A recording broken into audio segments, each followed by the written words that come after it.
And I missed the logo jump. Hard to do the jump. I need to combine the video somehow. You do. You need to make it one longer video. Yeah, I'm gonna have to work on that. So Yeah.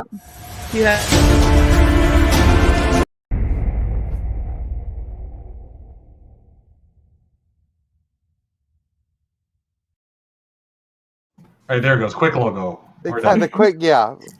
I like that music. We'll put something together. Good grief. Okay, well, welcome to Yukon Dark, our Tiny Cthulhu campaign. So we're obviously doing a live play of Gallant Knight Games' awesome game, Tiny Cthulhu, written by our very own Alan Bahr here in the bottom left, bottom right, maybe. Me with the hat. Driver cast.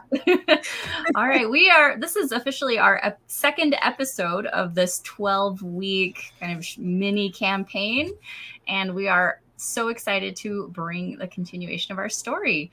Before we get into it, let's go ahead and have our players introduce themselves. Maybe let's go ahead and start with Ryan this week, and we'll go around clockwise.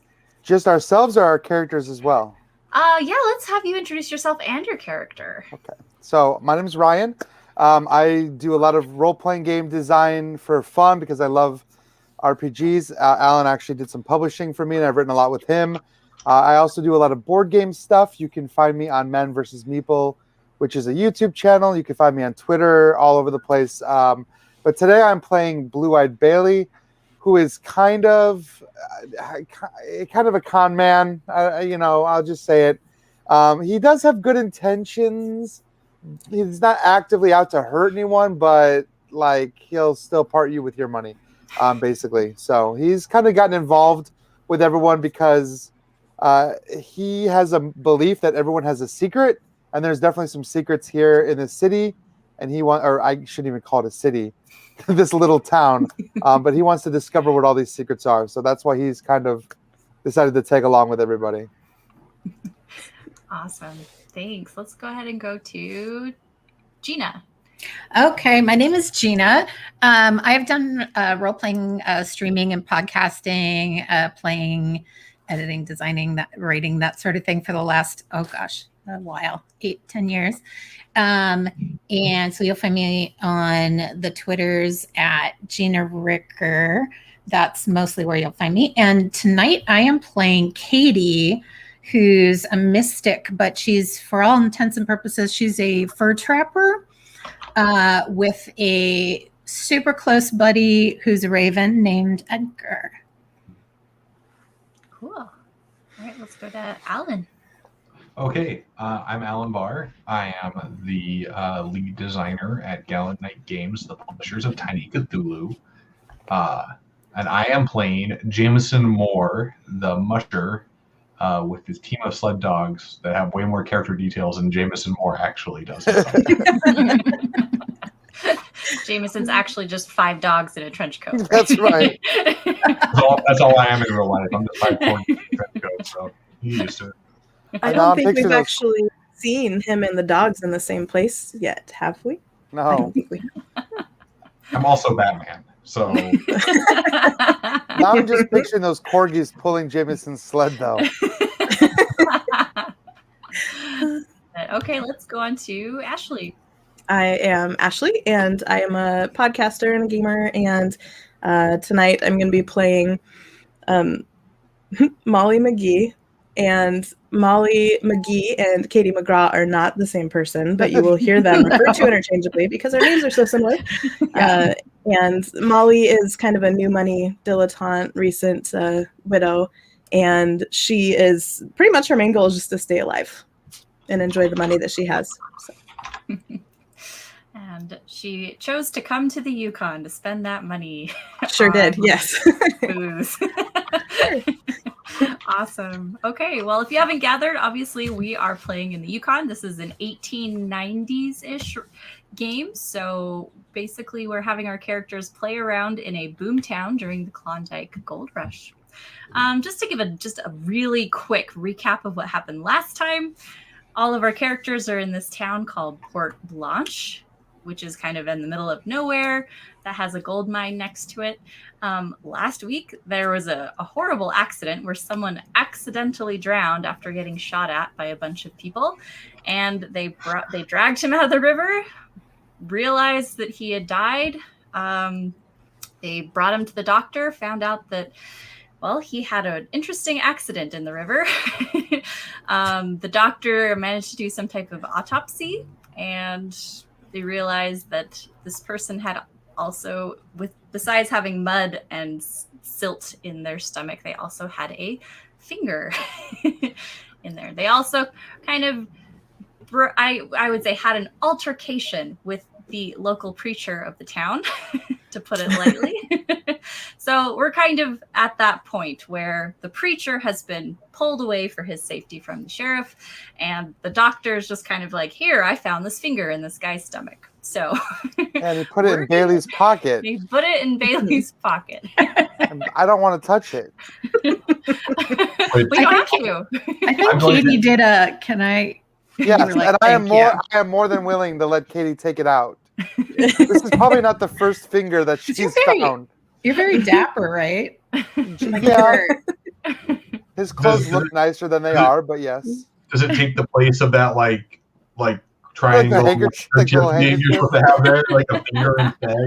It's part of the outfit. It goes with the tie. You bent it with rigor mortis, totally. like a little triangle.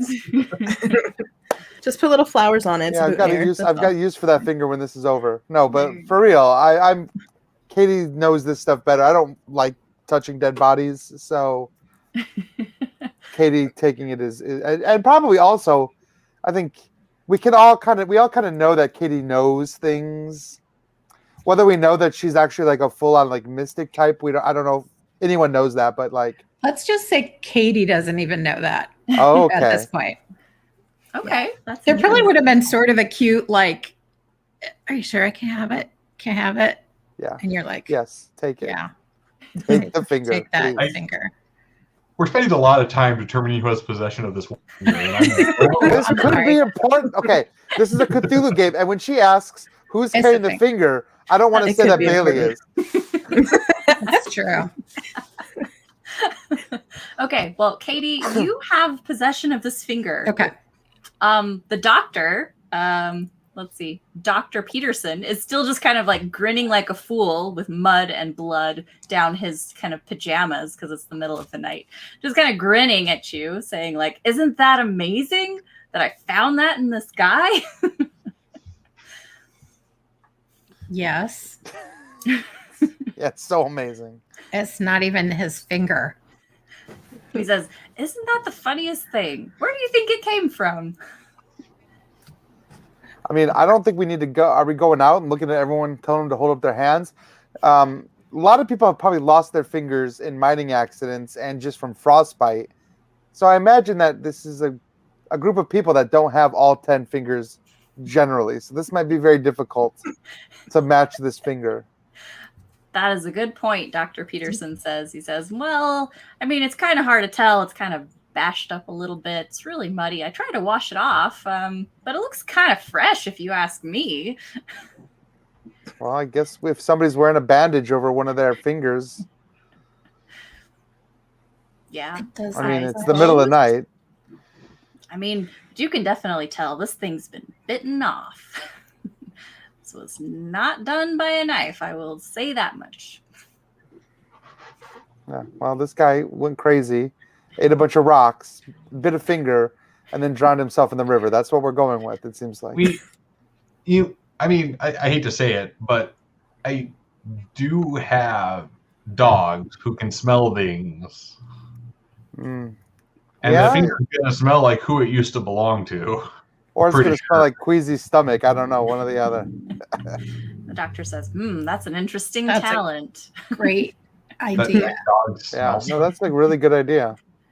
He says, well, before you run off in the middle of the night to who knows where, why don't you come back with me to my office to take a look at the body? I think there are a couple things you might want to check out first. I'm immediately suspicious of somebody trying to show me a dead body. I feel like that's an odd thing. Yeah. Well, you've already seen it. We saw it once. I'm gonna make sure Jameson has his gun, but I'm sure he does. Does that mean somebody made us like we're responsible? She whispers to you. Like it kind of sounds like we're responsible. For what? I don't know. Stuff. This guy, I guess. Like why does he want us to look at Queasy's body? Heavy is the pocket that carries the finger, but right? Look at the body.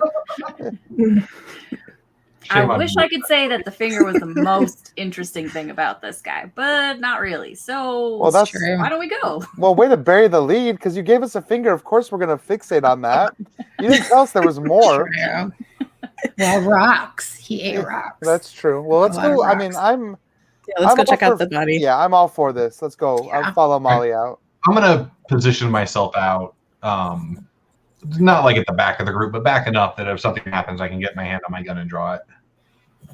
Okay. That's a good idea. That's a great idea. Remain cautious. Okay. So you're kind of standing out in the street in front of the chapel. The doctor's office is right next door, just down on Main Street. He kind of ushers you in. The door's still open. He's got a lantern lit up in his poor little dissection area. Now, how many of you have seen kind of a sliced open human corpse? I would say are you asking in never. real life or in game? No, in game. Have you ever been to an autopsy, Alan? Because naturally, we're going to start using the corruption saves. No, in this I'm episode, guessing I'm gonna have to make one. Many animals know humans. So. Okay.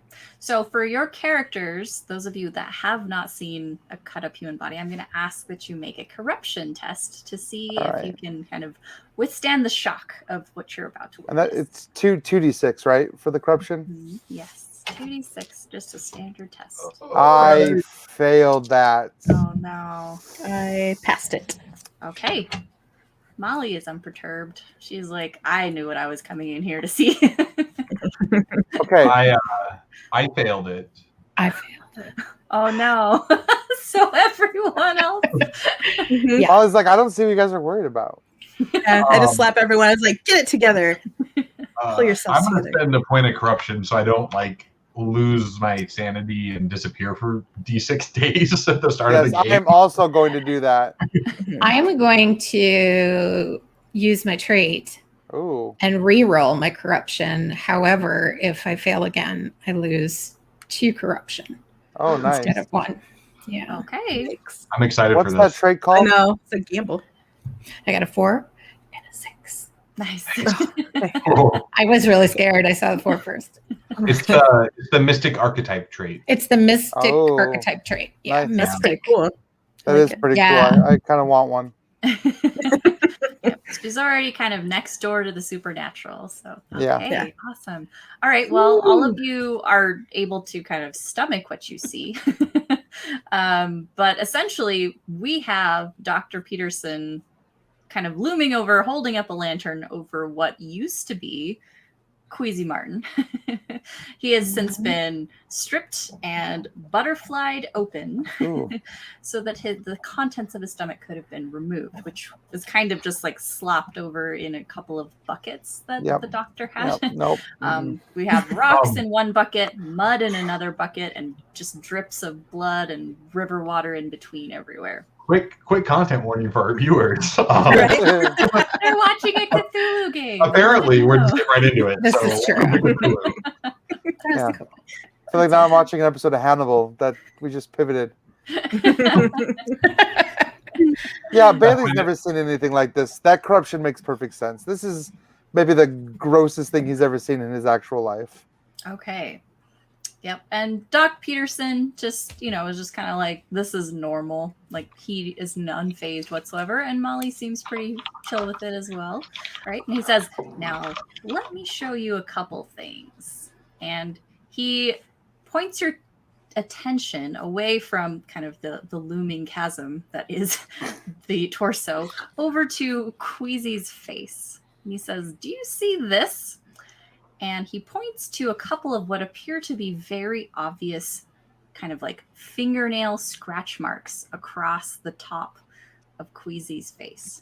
They go up his cheek into kind of his eye socket area and then up above into his hairline. I mean, he bit somebody's Yeah. finger off. Right. Yeah, it looks like there was a struggle. I'd say they were justified in scratching his face. he earned those scratch marks. Or he bit because they scratched. Oh, I guess. I guess. No, I don't like bite my dog's paws off if they done scratch my face. Like seems a bit of a. You also don't swallow rocks. I don't do a lot of things squeezing. Yeah, but That's true. I mean, you don't just scratch someone's face, like unless somebody's performing violence against you. Like I don't know, I wouldn't just walk up to one of you and scratch your face. And Doc Pearson says, I'm glad you don't do that because that's mighty uncivil. Correct. Yep. Well, we're nothing without our civility, isn't that right, Jameson? Uh-huh. He says, so you're looking for somebody who's missing fingers and is angry at this guy. Yeah. That might be not as short a list as y'all think it is. Got to be honest. Yeah, based on who he was. Yeah. Seems like he made a lot of people mad. But we have a couple things to go on. We have the finger, the dogs. We're looking for someone with a bandage. Maybe someone that looks like they just got in a fight. How deep were the fingernail marks? Like, could we tell how long the fingernails were? Let's good go question. ahead and have you roll some type of investigation roll to kind of really take a look at what you're seeing. And I failed it. Okay. Yes. So I'm looking at it going, yep, those are marks. Yes. That guy had fingernails, or girl. Yes. I guess actually, we could probably tell it's a male finger. You mentioned his finger. Yeah, as far as you can tell, the finger looks like a miner's finger, heavily calloused, broad knuckles. So, doesn't look like a lady's finger. Okay. Okay, well, we got a little bit to go on. Okay. Do you think the pups could follow? Do their thing. Whatever scent? Do their thing. Work their magic. Yeah. It might be able to. Doc Peterson, okay. It says, okay, well, what do you make of this? And he points to the feet. Oh, man, there's more. As you're looking at the feet, you notice that there are two little kind of circles poked into the tops of Queasy's feet. Do they go all the way through? They don't go all the way through. They're just kind of like little pin pricks. Like a lot of them, or just one on each foot? Just one on each foot. And not like an old timey nail, because that would be like more squarish, right? Yeah, it doesn't look quite squarish. And I was just thinking that he's come awful religious lately, so my first thought would be like a crucifixion or stigmata type situation. Yeah. Is there anything on his hands? And you turn them over, and there are pin pricks in his hands as well. What? He could have done this to himself. I mean, somebody mind explaining the significance of what's happening here? Or that reverend. I think we need to go talk to the reverend. Marks of the Lord. Does he? I don't know anything about this. Does he have a mark on his side?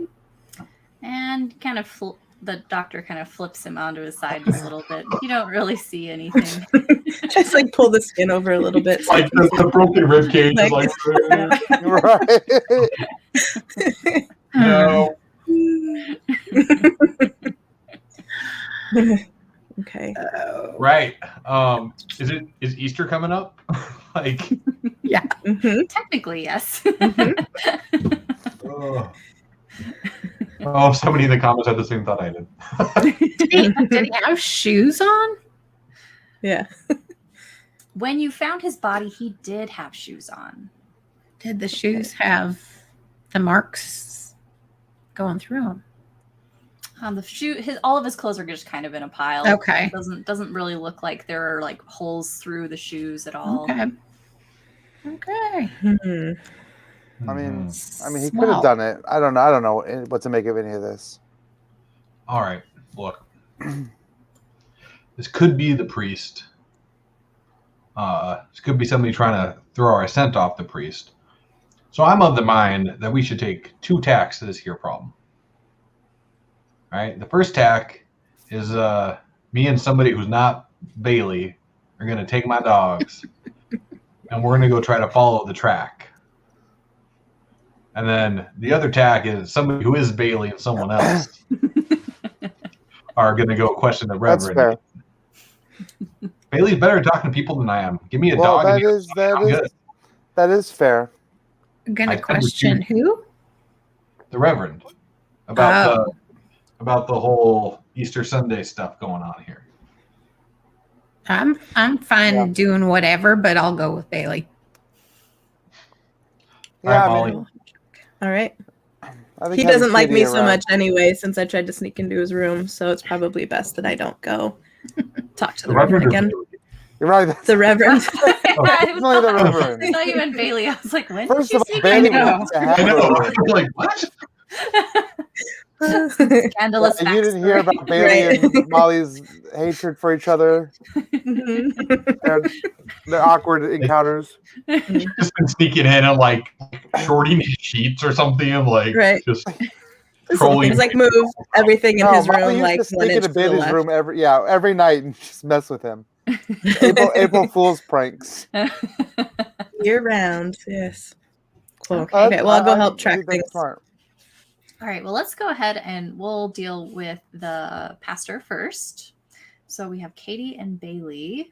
Yeah. And you remember that the sheriff actually took the preacher away from you because Jameson had shot him and she was worried about his safety. Yes. So she took him to the jail and locked him up, knowing that she could stop you in That's case right. he came back to finish the talk. Sheriff, So he's in Sheriff the jail. Vargas. Okay. Well, let's go to the jail. Okay. Sure thing. We have some more questions. All right, you head over to the jail, and there's a lantern on inside of the jail. And as you kind of knock on the door and come in, there are 2 cells with iron bars in, and the jail itself is kind of made like from a log cabin, so the walls are quite thick, like logs, right? So 12 to 16 inches thick. Makes sense. Henry is there, Henry the deputy, but Sheriff Vargas is not. That's probably for the best. Okay. Henry kind of perks up when you come in and says, "Oh, yeah, Sheriff's not here. She went to go ask some more questions over at the tent town. Anything I can do for you?" Yeah, well, that's great anyway. We're here to see the prisoner.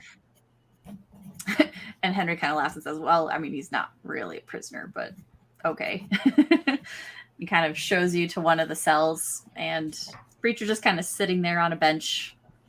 Okay. Well, before we like round the corner to actually like get within earshot of the pastor, I want to look to Katie and just a little bit like, so how much of this like priest church stuff do you know about? Enough. Okay, good, because I don't. Possibly. So Okay. I don't even know what to ask at this point. Yeah, Katie, you have a trait that allows you to roll advantage on occult knowledge, right? Yes. Okay. Yeah. So I'll back you up and I'll help you get the answers, but I don't even know what questions to ask. Okay. I thought we were here because you did. I'm here because I'm good at talking to people. That doesn't mean I know what I'm talking about. I just make people think I know what I'm talking about. It always seems to work out. We're not going to get to 12 sessions, are we? I see. All right. Well, Henry says I'm not allowed to open the door, so That's fine. I don't even have the keys. Sheriff Vargas has the keys, so you can just talk through the bars. And so Well, Henry kind of steps back a little bit, sits back down Knock in on his it a chair. little bit. And, hey, we got some questions for you. Pastor And Pastor. Arnold Arthur Inglis, right? Yes, Pastor Arnold Arthur Inglis. So Pastor Inglis, he looks pretty scared as soon as he sees you, right? I mean, last time you met, you tore through his church looking at all his stuff, accused him of things, and then shot him. So he's like Yeah. kind of wary as soon as he sees you. He kind of sits up straight and says, "What do you want?" We got questions. Right, Yeah. Bailey? No, We yeah. got questions. She's right. We have questions. Yeah. He says, I thought I answered all your questions. There's a lot Sheriff- you didn't tell us. Sheriff brought me here so I wouldn't have to answer any more of your questions. Well, look, Jameson's not here, so no one's getting shot. But, well, Ask him about the marks. yeah. About the marks. Queasy Martin, he had those. You didn't tell us anything about those marks on his hand, like he was hung from the cross. Well, you saw my room. I didn't have any nails or crosses or anything, so... Yeah, I never said you did it. I said you didn't tell us about it. And then he looks kind of guilty, like, oh. Yeah, you didn't think that was an important enough piece of information. I mean, it didn't hurt him. It's just part of, The holes in his hands and thing. feet? They're just Where- little pinpricks. Where'd he say they came from? And the pastor says, it's just something that I do during my exorcism. You put nails through their hands and feet. Well, it's not all the way through. It's like You- barely you a just- couple inches with a needle. That's it. Aw, you are such a liar. Everything that comes out of your mouth is a lie. First you say you didn't hurt him. I didn't make no marks. Now you're saying you made marks. I didn't put You them made all those the way marks. through their hands.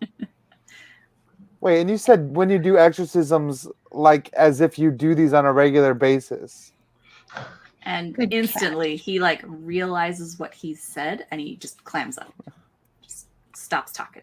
Says, I Yeah. don't need to say anything else. Look, Kind of I'm My pulls gonna friend Bailey. My friend Bailey. He knows. He knows you. I'm gonna try charismatic approach with this guy, and so I'll make my roll, but basically I'm gonna like Bailey to like kind of put a little bit of pressure on him and be like, listen, like this is your home, this is your church, you've put a lot of work in here, you've built this following, and like we could destroy it all in 5 minutes if we wanted. So if you're open and honest with us, maybe we don't have to do that, basically. And he So- kind of shifts his eyes a little bit. Why don't you go ahead and make that charisma roll? See if that was I am, convincing. and I got a 5, so I think that works, Nice. right? Yeah. Okay. Awesome. So he kind of looks at you and says, "Come on, Bailey. Why would you take a man's livelihood away from him?" Well, why you took a man's livelihood away from him? I mean, He says, "That wasn't me. I Okay, told well- you I was doing my exorcism like I usually do. Yes. I've done this many times. you Listen, had told us. Suddenly, Wily snake. You are not even answering the question. Yeah. Why Answer do you the do these question. exorcisms The so man very much? kindly and in a very, I don't know, how would you say, Respectful way. respectful manner Thank has you, asked Katie. you a question. he says, All you do is wriggle around. and he says, "I'm not really a preacher." Oh, well, that's news to me, I think he told us that. with no surprise whatsoever. Yeah, you kind of found that out last time because Yeah. he really didn't Yeah. know Yeah. very much, and he also was kind of just making stuff up. The only thing that you were aware of was that he somehow knew what he was doing with this exorcism, right? Katie, you made that occult kind of Yeah. investigation last time and were able to see like he actually kind of knows what he's doing. And he says, "Look, I'm not really a preacher. I was brought here by Mayor Barden to do these rituals." On who? Who else has gotten one? The mayor. Lots of people. Well, Lots of start people in the naming town. names. I'm getting out my little notebook. And he says, "Well, I don't remember everybody, but townsfolk Okay. here." All right, names. I'm going to start writing them down if you'll say them. They asking or are you I mean- proposing? Barden sets it up. Okay. Mandatory exorcisms. This is the He first I've heard says- of this. I get a lot of money for each exorcism that I do. From the I mayor. just do 'em. And you just do these exorcisms, and then what happens to the people? They go crazy and they start eating people's fingers? No. Well, I don't know about finger eating, but no, nothing like this has ever happened before. All right. No, I don't believe it. Katie, do you believe it? His lips were moving. No. I'm going to do an insight test to see if that part is a lie. He says this has never happened before. Okay. So let me roll this. Wow, I got 2 6s actually. So Nice. Okay. So is this maybe legit that this has never happened before? He seems genuinely in earnest when he says that this has never happened before. That was the most bizarre thing that has ever happened after he's performed one of these exorcisms. All right. So what normally happens after the exorcism? People shake my hand, they give me some gold, and leave. That's it? Yeah. And you don't have any idea what you're actually doing. You're just doing what Barden has asked you to do. You don't even know the words that you're saying when you perform these rituals? And he says, Answer very carefully. I mean, he brought me up here because I'm willing to do a lot for what he's willing to pay me. Where's he asked me to ask no questions, so I haven't been. Where can we find the book that you were using, the ritual that you were speaking? I mean, it must have been written down somewhere. He says, oh, Barden keeps that locked up tight. He only brings it to me when I'm doing them and takes it back when I'm done. Well, I think maybe we should find that book, Katie. Does the mayor get a cut of gold you see that crosses your palm? Oh, mayor gets a cut of everybody's cash. You know him. He's got his finger in all the pies in town. Yeah, we know all about the shipment. And he says, I don't know what you're talking about, but I'm glad that you know something I don't. We'll see. He says, look, that's all I know. Katie? Are we done? Yeah. Go find that book. All right. Yeah, we got everything we need. Good luck staying here in prison. And he says, okay, but please don't tell Barden I told you. He won't like it. No promises. No promises at all. I'm going to tell Henry on the way out, though, that this guy committed some, literally put nails through the hands of someone. And, yeah. We need to give him all the details, but, maybe he should be kept under lock and key for a little bit. And Henry says, that's weird. Okay. I don't have the key, but I'll make sure he doesn't get out. And kind of laughs. Perfect. All right. Let's go ahead and go over to Molly and Jameson. Okay. Yep. So wait, did we give Jameson the finger before he left? No, I think Katie's still. Oh no, obviously you'd have to give the finger to Jameson. We had to give. Someone gave the finger to Jameson. I just know that for a fact. Yes. I feel like you're trying to say something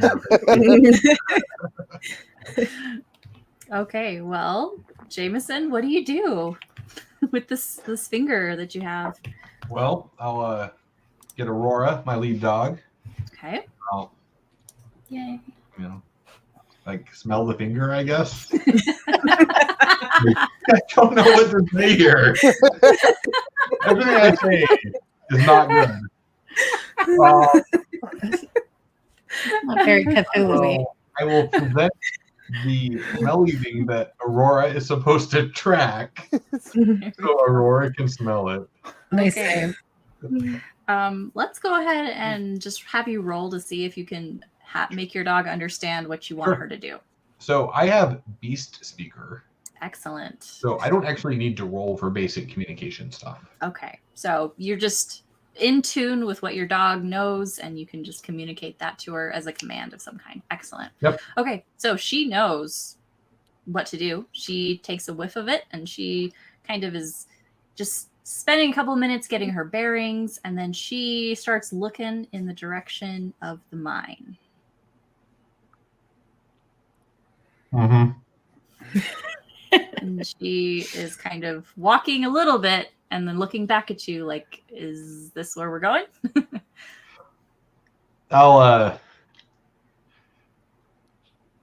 Yeah, I'm not going into the mine at night. I'll have her stand down or whatever. Okay. Good girl. Okay. Good job. She expects a treat. All I have is the finger. Do not give your dog the finger. You don't just carry dog treats in one of your pouches. I probably have some jerky, I guess. You have so many pockets and pouches. Yeah. They're for necessary survival implements. Yeah. Like dog Which includes treats. food, right? So I'll dig out like Granola bar, maybe? dig out some Okay. jerky. Aurora She is does not know where that finger's been. That's fair. It's like Queasy's well, I tummy. mean, you kind she of does know. She knows it's been in the mine. So Yeah. yeah. You know better than we do. Mhm. But I ain't going in the mine at night without a guide. That's just foolhardy. Yeah. Yeah, No. that's dumb. Truth. Plus, deja vu tells me mine is a bad place. I don't even need From a deja vu past to tell you. life. Mhm. There's a past life where the mine was all bad. Nothing really great ever happens deep in mine shafts. So Probably a fair assessment. I mean, you get to find some great things like gold and gems and death. yeah, exactly. You and I have a different definition of awesome and great. Hey, I guess the death is worth it if you get enough gems first. So we'll go. I guess we'll go find Bailey and Katie. Mhm. Yeah. We'll- Go meet back up with them. We'll probably Yeah. be coming out of the station, the jailhouse, or whatever. All right. So as you're kind of walking on the way to the jail to meet up with Katie and Bailey, you actually see the general store owner, Mr. Riggs, and he lives in the boarding house that's right next to the jail. And he's actually just sitting on the porch, smoking a pipe. And again, this is late at night. Yes, there was a little bit of a hullabaloo earlier in the tent town that kind of woke the whole town up, but he hasn't gone back to bed. He's just kind of sitting there.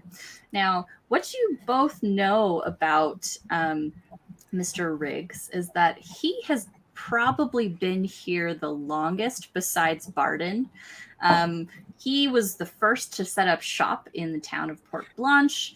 And so he's actually quite a well-respected and kind of veteran citizen of this town.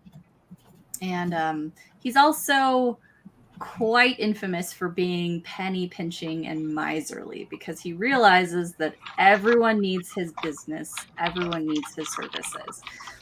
So Jameson, you've made quite a few kind of runs for him and to him, kind of carrying various supplies. Sure. And although he pays you for your services, he has never really been appreciative of you. He just kind of like matter-of-factly paid you for your work. Fine. That means you don't talk too much to me. Yeah. So he's just kind of smoking a pipe. He sees you go kind of walk up past him on your way to the jail. And he says, "Nice night for flying, isn't it?" For what? And then he just kind of laughs to himself just a little bit. How you doing, Riggs? And he just nods and kind of keeps puffing at his pipe. I whisper to Jameson, I wonder if that's like a code of some sort for that shipment that's coming in. Because I would think he'd be involved in it, being the owner of the general store, yeah? I don't really deal with shipments like that. I mostly just deal with little overland stuff. Mm-hmm. But shipments don't fly. Well, if it's a secret code, it's not going to like make sense to someone who's not in on it. That'd be a horrible Right. secret code. He'd know I'm not in on it. I work for him sometimes. Mm. Why would he use a secret code with somebody he knows don't know the other end of the code? Mm. I'd be like giving somebody a bullet and saying shoot that guy, but not giving him a gun. Just throw the bullet at him. So, does he have all his fingers? Like I wave at him to see if I can get him to wave back. He waves back. He's got his fingers up in his pipe and he's waving and he has all of his fingers. Cool. Okay. I'm gonna kind of beeline towards him. Okay. You're up late, Riggs. It says half the town's up late. Hmm. Hear the unfortunate news down by the river? About Queasy. Yeah, about Queasy. Interesting, wasn't it? Yep. He said he saw some kind of flying man. Didn't you hear about that? Made him go crazy. Did we hear about that? Just the first we heard about. Yeah, because he said he thought it was an angel. That was the one. yeah. We heard about That he yeah. saw was like at something the in the beginning. Molly I heard about it at the bar. I heard something about it. You don't believe in blind men. Only as much as I believe in witches. And he kind of chuckles. Do you believe in witches? Of course not. Man, that wasn't much of an answer. No. 100% I believe in witches. Okay. Right. Either way, may he rest in peace, poor thing. And he just kind of chuckles to himself as if this were funny in any way. I'd be He funny says- to him. He kind of turns to you, Molly, and says, "So, Molly, how are you enjoying Porte Blanche?" Well, it's exciting. That's one thing I can say for sure. He says, "That it is. I mean, it's getting down to wintertime soon, though. I think half the town will be moving on, going back down south for the winter, before it gets too cold. And then, the rest of us permanent residents will stick around here for a little while yet. Are you planning on heading south soon? It's going to get pretty cold." I haven't decided yet. I don't know. I'm a farmer girl, so I'm used to kind of some of the elements up in the mountains, but this is a new type of cold for me, so I haven't quite decided yet if I'm going to stay here or not. He says, "It does get mighty cold up here. If you're not used to these kind of winters, you might want to skedaddle." But he says, "But if you are planning on sticking around through the winter, why don't we talk about your opportunities for being one of the more permanent residents up here?" I think I would like that very much. I will get back with you on that. Jameson, you're like, "No, that's so creepy." He says, "Okay, well, why don't we have lunch tomorrow over at the hotel? We can discuss some of your, like I said, opportunities." Sounds like a plan. He says, "Okay," and he kind of knocks his pipe contents out into the street and says, "Well, good night, Miss Molly," and then kind of nods to you, Jameson, and then he goes back inside the boarding house. Okay, so let's have the group come back together. And I look at Jameson and I say, was he flirting with me? I can never tell. Like, I'm really oblivious with that kind of thing. So I live with dogs. Do you think I can tell? I mean, he's an old man, right? So probably yes. like, I legitimately, Ashley, out of character, thought that it was like an opportunity for a job or something. And then as I'm shaking his head, I was like, oh, so yeah, that's Oh no, I think it is a job opportunity Yeah. of a sort that you probably don't want to do. I just frontier towns sometimes ain't the friendliest places. It's true. So we Molly, meet back up. let's have you roll some type of insight to just see if you could Oh. maybe get a little okay, bit yeah. more of a read on what he potentially could have meant. If only you could do this in real life. That'd be fantastic. Right? Yes, I did. I got a 5. Okay, so it seemed to you that he wasn't asking you to do anything weird. Like, he wasn't being uncivil, shall we say, right? He wasn't being rude. And he did seem like he had some type of offer, but it was very clearly an offer for you and not for Jameson or for anyone else. So it was for some reason specifically for you. Yeah, come join our cult. Sounds like a great offer. Yes. Cool. The Cult of the Flying Men. Awesome. Well, I'll find out at lunch tomorrow. I mean, My new as far as cult name. that's probably one of the friendlier ones. That sounds like Yeah. a pretty cool one, actually. It's like the Yeah. big band group. Okay, so you meet up. Yeah, well, we've got news for you guys. We got stuff for you too. Apparently, the pastor likes to make a habit of stabbing rods through people's hands and calling it an exorcism. That's a hell of a habit. He don't really know what he's doing, except when he does, apparently. He stabs Sigils. people through the hands, reads from a book that he doesn't own in a language he probably doesn't understand, and then... Tell him about Barden. Yeah, Barton apparently is running the whole thing. Well, I mean, he runs town. That's not kind of surprising. I He mean, brought him the here. whole exorcism thing. Barton's convincing people they need exorcisms, sending them in there, having this guy read out of some weird book, and then they pay money. this happens. Then they go eat fingers. I don't know. This might get weirder by the minute. It's the weirdest communion I've ever heard of. Where they eat fingers. It is. It's super. They're taking it very literally. Yeah.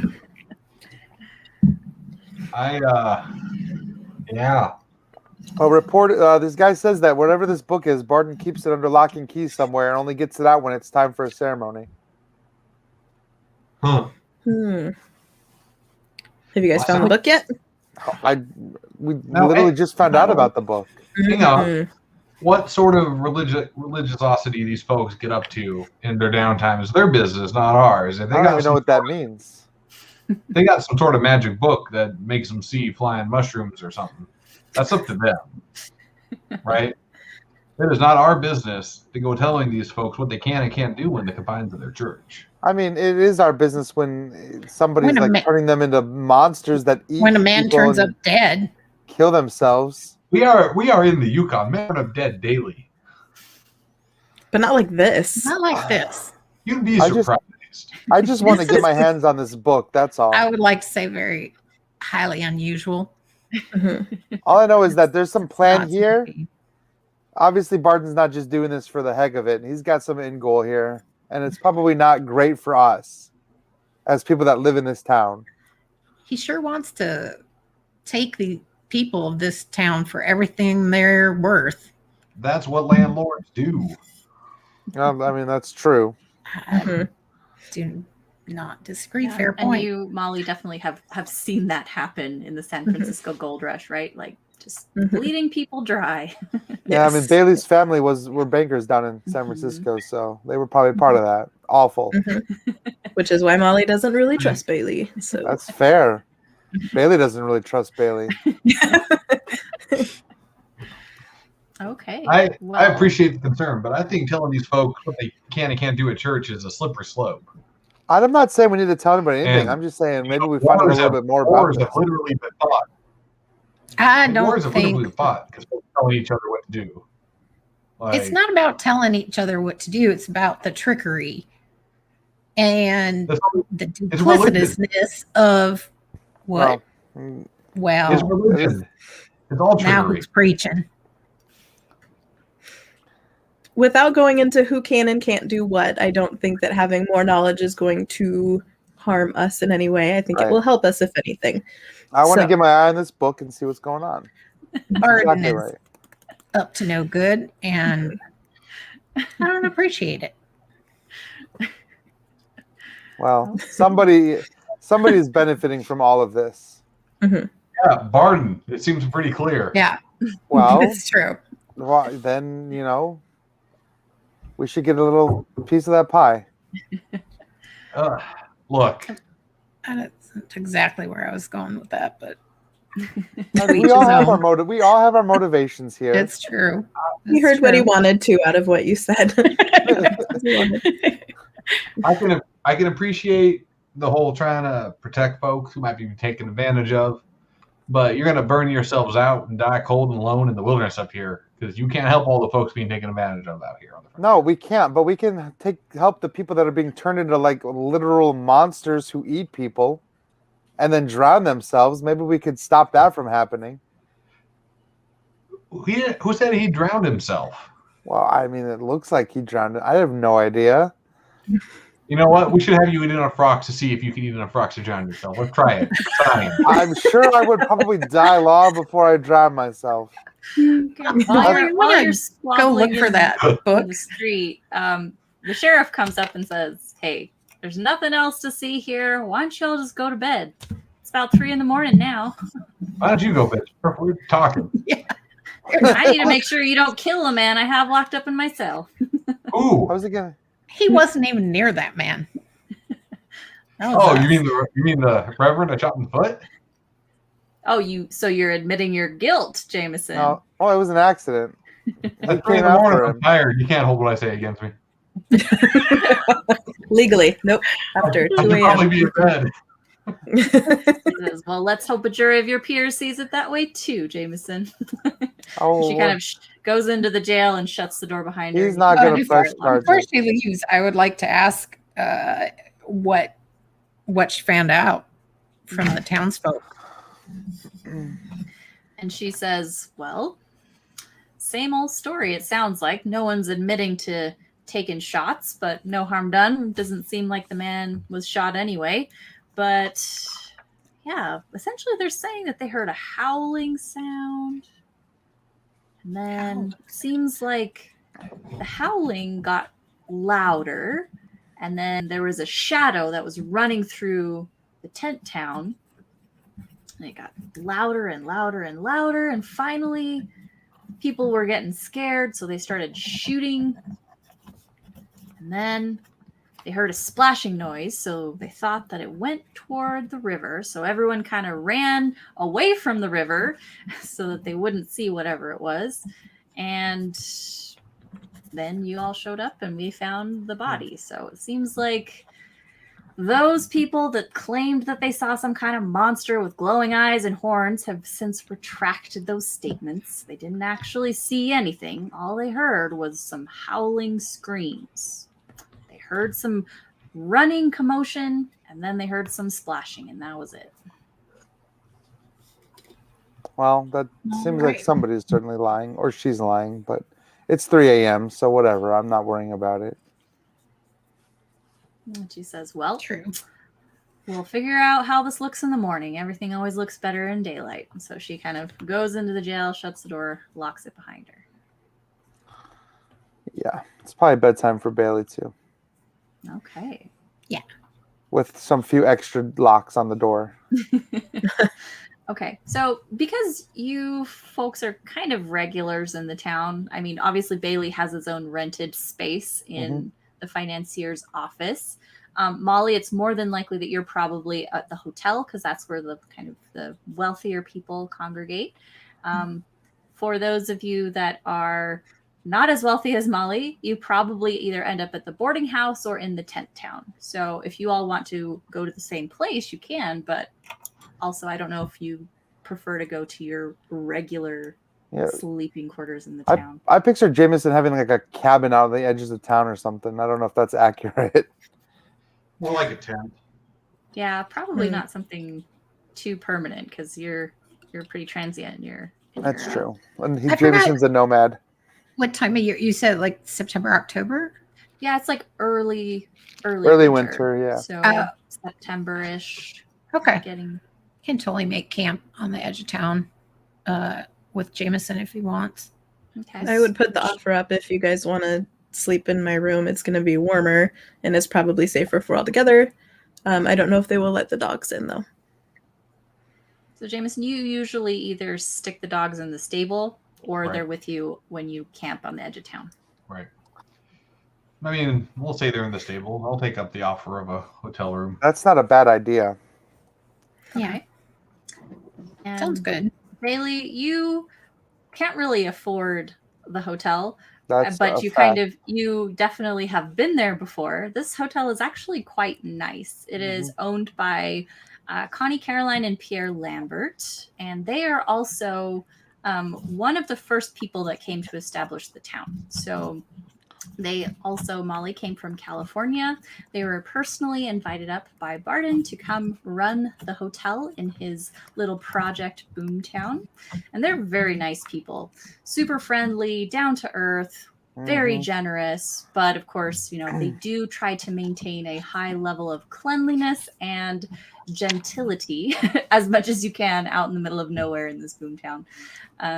But they are definitely kind of like the gatekeepers between those that can afford to stay in the hotel and those that cannot.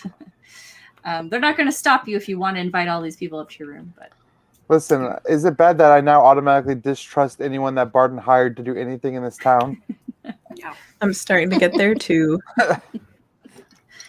Okay, so you all just go to Molly's room. Okay, it's a fairly comfortable room, although it has like a bed, but and a washstand and a nice rug on the floor. And it even has kind of a pipe where some hot water is kind of pumped through the wall, Wow. which is really nice. Super fancy. Fancy. All right. Before we even get up there, I tell everyone I call the bed. It's mine because it's my room. You're welcome to sleep on the floor Or in a or chair, comfy on a chair. chair or any sort of like nest that you want to make for yourself. But but the I'm bed's fine mine. on the floor. Okay.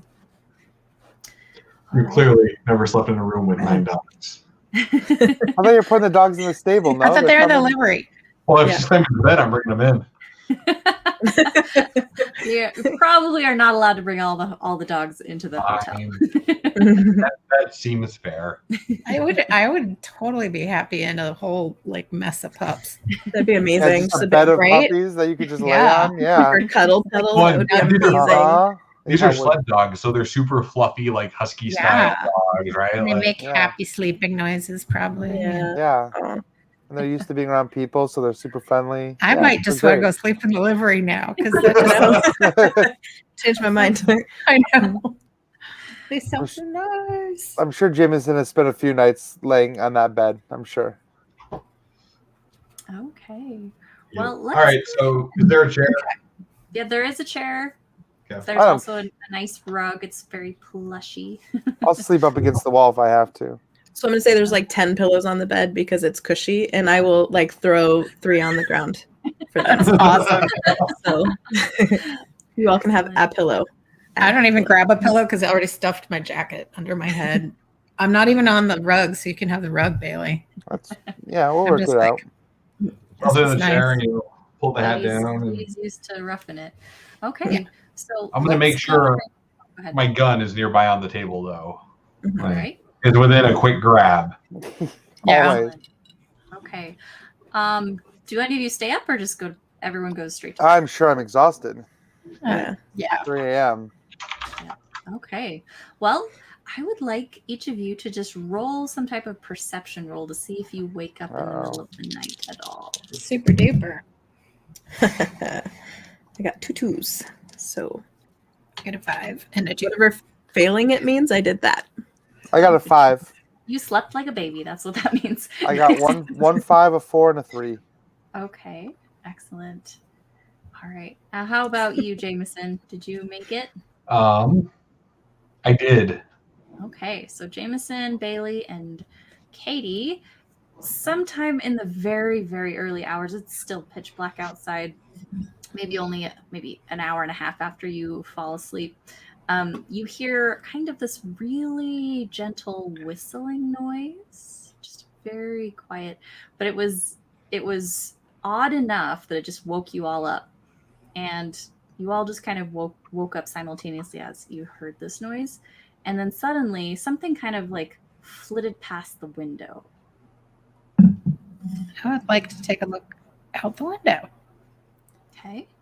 And as you kind of just peer out there, you don't really see much, but it does seem like the darkness is a little bit maybe too dark. Like you're not really seeing as many stars as you're used to, even at this time of morning, like really early morning. What time is it?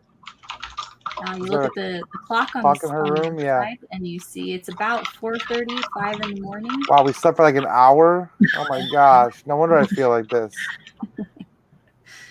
And as you're looking, you don't really see anything. And then just kind of as you're all kind of crowded around the window, just like out of like the corner of your eye, you guys see like a shooting star, just like really quickly. Oh, just look go at that. past, and then it's gone. But then again, you notice like there just aren't as many stars as there usually are. Looks awfully black up there. Are folks out at all? Not at this time. Okay. Can we see any activity? I'm trying to remember where the livery is compared to where we are. I know we have a little map. Yeah, so the delivery is a little bit removed. So it's kind of down Okay. the street and around the corner. So same side of the street, but just a little bit far away. So it's on the other side of the saloon. Did y'all see that? Yes. Shooting star. No, before that. It wasn't Edgar. Something flew past the window. Oh, bird, I figured. Didn't Was look it like a roughly- bird. You're noticing that Edgar is a little on edge. Oh man. Like, he's also looking out the window, and Edgar says, "Did you see that? I did. It weren't no bird, were it? Oh, it was a flying man." What? What? Hang on. Of course, I'm saying this out loud because that's what she does. Are you talking has- to Bird? Yes, rude. I am. And you interrupted. Sorry. Go ahead. I mean, He saw the flying man. What? He saw Edgar saw the the flying flying man. man. I saw a part of him. I didn't know it was Wait, a flying what man, part? but What are we Whoa. talking about here? not enough to know it was a man. Just flying past the window. I'm going to need y'all to clarify. You were saying that your bird is telling you your bird done I am. see the flying man outside the window and is communicating this to you in such a way that you can clearly understand what your, and I'm going to emphasize this word, bird, emphasizing again, talking to you about. Yep. Look, I don't do this whole nature thing and talking That's to what birds. she's like. Yep. And I have my sleep mask and earplugs in, and I'm just like, while they're having this whole Okay. conversation. Let me just explain. Edgar's been with me since I was yay high. I was tiny. I can't explain it. I can talk to Edgar. Edgar talks to me. He's sort of a spirit in a bird. Sort of. I mean, you know what your dogs want when they want something, right? Well, sometimes because of body language, but they don't It- like flat out tell me I'm hungry, feed me. Well, Edgar does. That don't seem right. You got a I don't know. demon bird. And he's not a demon bird. He's just I think we're Edgar. focusing on the wrong part of this. Really? You're not a bird. Well, people don't fly. So I- whatever. Talk. Why are you not focused on this? I haven't heard the bird talk yet. There, he just speaks to my mind. I mean, I will unpack that later, but I haven't heard the bird talk. So You know how to respond to that. Both Edgar and I, though, we see it. We see it outside that window. a flying Something man. We'll deal with the Well, talking bird after we deal I don't with Like- the quite recollect that it was Like a with- man, but Edgar does, and with he has never wings? lied to me. Like flapping wings, or like just like shooting off like the Rocketeer or whatever. And Edgar kind of just like, you can interpret Katie as Yeah. like a disgusted look, but to the Right. other two, it just looks like a bird, right? Like I know. I'm gonna do a just little raven. petting, like right here by his big beak. And I'm sorry. He says, "I know what I People saw, are rude. and it came from somewhere cold." What? Well, everywhere. That's everywhere. Did it look like a man with wings like a bird or wings like an angel? And then Not that Edgar I've is ever kind of seen an like- angel, but he doesn't really understand the word angel, but he's like, no wings. just a flying Just- man. So, are we sure that he wasn't falling like Oh, out of man. a balloon? are you Salem slotting me? And I'm gonna just get so creeped out if you're Salem slotting. Are we sure that she's just not hearing a bird that's not talking? Like, Look out the window. Maybe you can see it too. do I see a I'll look flying out. man No, outside I'm the looking window? out. Do I see a Mol- flying man? Molly certainly is waking up now. We're all Yeah, I arguing think at about this point I'm gonna lift one eye patch thing up and go, "What is going on?" Do I got see talking a bird flying and man out flying- the window? Okay, So I you go look- up and I pull the curtains you back don't and I look. see a flying man out the window. Mhm. It looks perfectly normal outside. It's dark. It's cold. The sun's not up yet. Well, I don't see a flying man of any kind. Maybe he fell. maybe. Maybe he was falling. I find that Maybe. easier to believe than him literally flying. Or It maybe he didn't was look in a like falling. balloon. Maybe he was in a blimp. Now, Didn't look like that. Now, I'm still not on board with the talking bird thing. I just wanted that to be clear. I apologize. No, you don't apologize for your weird bird. Don't tell me that it talks. But Queasy saw a flying man, then he ate somebody's finger and drowned himself. True. So do you think that Katie's gonna? The general store owner was making jokes about flying men when we were walking back to meet y'all. That's true. He was. I mean, I don't want to believe a talking bird that I can't hear talk, but it might have been a flying man. It might have, could have been. I mean, nothing we could do about it now. Wherever that fly man's going, he's gone there. Well, that's not entirely true. Could Edgar find him if Edgar was to try and follow the floaty man outside? Could he track him? Is it tracker bird? I like the floaty man. Floaty man. I know. Mm-hmm. And Edgar kind of like shakes his head, doesn't know where he went. Do I see the bird shaking his head in response to me talking? Yes. Okay. So I just go. Seems like a very strange coincidence. Yeah. It's almost like he understood what I was saying. That's weird. Totally weird. Going around lately. Let's go ahead and Welcome to take my a world. short break because it's been a little over an hour. So let's go ahead and take maybe a 7-minute break. We'll be back here at 8:44, and then we'll continue with the story. All right. All right. See everybody Awesome. then. Thank you.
Boom.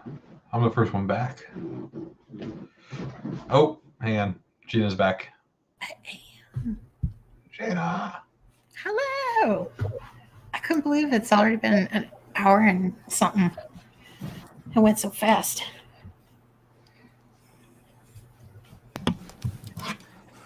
My tea is just barely cooled down enough for me to drink it. I'm just saying, like, oh my gosh. Because I am really smart and I put it in a metal cup, which is Oh, good yeah. for keeping it warm, right? Yep. So it works. Nice. Okay, well, is there anything else that you want to do about before the morning? Well, I mean, I got some feelings about the talking bird still. That I don't think Right. I've quite gotten into here. That's true. But I'm going to do the responsible frontiersman thing and just quash my feelings down and not talk about it. The real question is, do we get back to sleep after that? That's what I want to know. Is the bird in the room? He doesn't have to be like if you.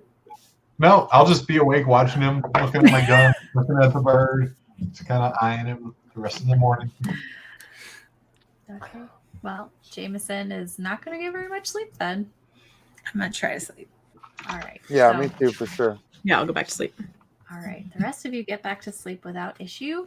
Nothing else happens. In the morning, Connie Caroline actually knocks on the door and says, Miss McGee, I got your breakfast tray. I say Breakfast thank tray. you. Mhm. Oh, Says, the rumors that are going to spread about you. she says, I'll just set it down here. Sounds like you've got some company. She kind of giggles and then Oh. I'll be out to get it in a second. she says, You are oh, entertaining. and Mhm. if you're interested, I think my husband said he wanted to talk to you a little bit about the she says BILL. Uh-oh. That's Okay. so cute. You know, it's nothing pressing. Just whenever you're ready, you know, a couple minutes of your time in the morning. And then Okay. she kind of wanders down the hall. I go and I get the breakfast tray out of the hallway. All right, it's pretty nice. It's eggs and toast and some bacon. Looks good. Looks like a lot of food for one person. Not really. Come on. There, Oh, is excellent. there a restaurant down there, I guess? There is down at the bottom of the hotel. I'm going to go get my breakfast then. Okay.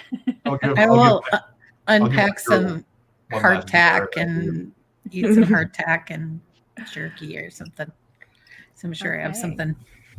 What? If you need food, I'll buy you breakfast. I got food.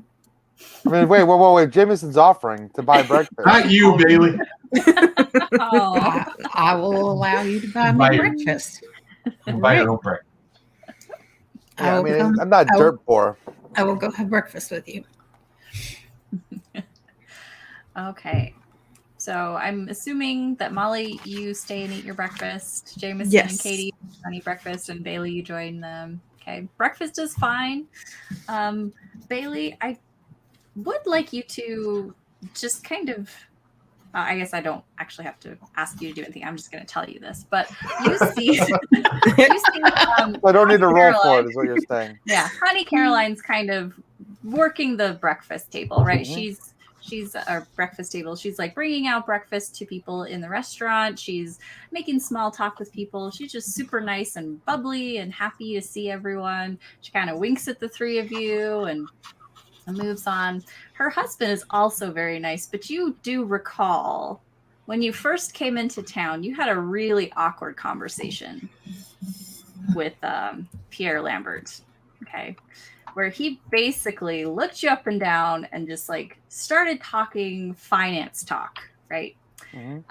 And he was really excited to have another man of money up here, and then he just kind of kept asking you very pointed questions without being overtly rude. He was just kind of like asking about how much you were hoping to put into the town economy. And you made it very clear that your business was your own. And he seemed a little upset by that. just kind of like, well, why would you come up here if you're not willing to contribute to this community, right? And so that kind of left your relationship in a very awkward place. And so since that time, he hasn't been rude to you, but he really hasn't been that friendly. I probably haven't been that friendly back. Like, that's the guy that's only cares about somebody for what their money's going to buy for him. That's really it. Definitely seemed that way. And I will make that comment at the table, too. That guy, I don't like that guy. And his wife totally like pretends like she doesn't hear. She's like, what? Okay. Whatever. She knows who she married. We are just a friendly bunch. Right. You know what? I'm friendly with anybody. It's just that guy. I'll tell you, he really struck a nerve with me. Want me to shoot him in the foot? No, not yet. All right. Okay. Molly, do you come down after your breakfast to join everyone? When I'm done eating, I'll probably go and meet with them about my BILL. And then, yeah. So that's what I'll do first. Okay. So he just kind of has like a tiny little like office just off to the side of the restaurant where he counts his money, I guess. I don't know. Yeah. Checks Scrooge people McDuck. into the hotel and whatnot. But he says, so, Miss Molly, it seems like I heard a rumor that maybe you were sticking around through the wintertime. Is that the case? They're just rumors at this point. He says, well, you better make your decision quick because once the first snows come in, you're basically stuck here. Well, maybe the decision will be made for me then, and I won't have to make it. And he says, well, if that's the case, I hope I can continue to depend on your patronage here at our nice hotel. If you keep bringing those breakfast trays, absolutely. He says, excellent. That is what I like to hear. Well, if that's the case, I'll keep your bill open. Go ahead and just add as many days as you'd like. I'm assuming you're good for it. Oh, yes, of course. He says, sorry, I know people get a little awkward when we talk about money, but I'm glad that you are, able to put your money where your mouth is. So, Thank you very much, miss. Awesome. Now, I would like you to make a little investigation roll. Yes. Okay. I'll use my other dice. Those ones aren't rolling well for me right now. Cool. 5. Okay. As he's just kind of talking and like pulling out some papers to kind of just like tabulate other people's accounts, you notice that on one of his hands, he has like a little scar in the middle of his palm. Okay. I don't say anything about it. I note it, and I'm going to hold on to that for now. All right. Lock that away. Just going Mm-hmm. Excellent. Okay. So that's all you wanted to talk to you about. So kind of cool. just... So I'll head out to the breakfast hall with everybody where they're eating their peasant food. Your peasant food. They had to pay Not for it. that bad. It's delicious peasant food. It's probably the best food I've had for A long time. wow. Mhm. Probably a long time. I'm gonna take you out for a sled ride and leave you. Wow. And we'll see who's got peasant food. And Connie Caroline comes back up to the table to refresh all of your cups of coffee. And she says, oh, Molly, I heard that you were going to have lunch here today. I'll make sure to save that beautiful little spot of sunshine over there for you. She kind of points to a table right next to the window. I would appreciate that very much. Thank you. She says, looking forward to it. I'm going to look around like, what the heck? Yeah. Molly's fancy. I know. Yeah. How do we get that kind of treatment? I have never had that kind of treatment. So I smile at her and I'm very pleasant. And then as soon as she's out of earshot, I go, okay.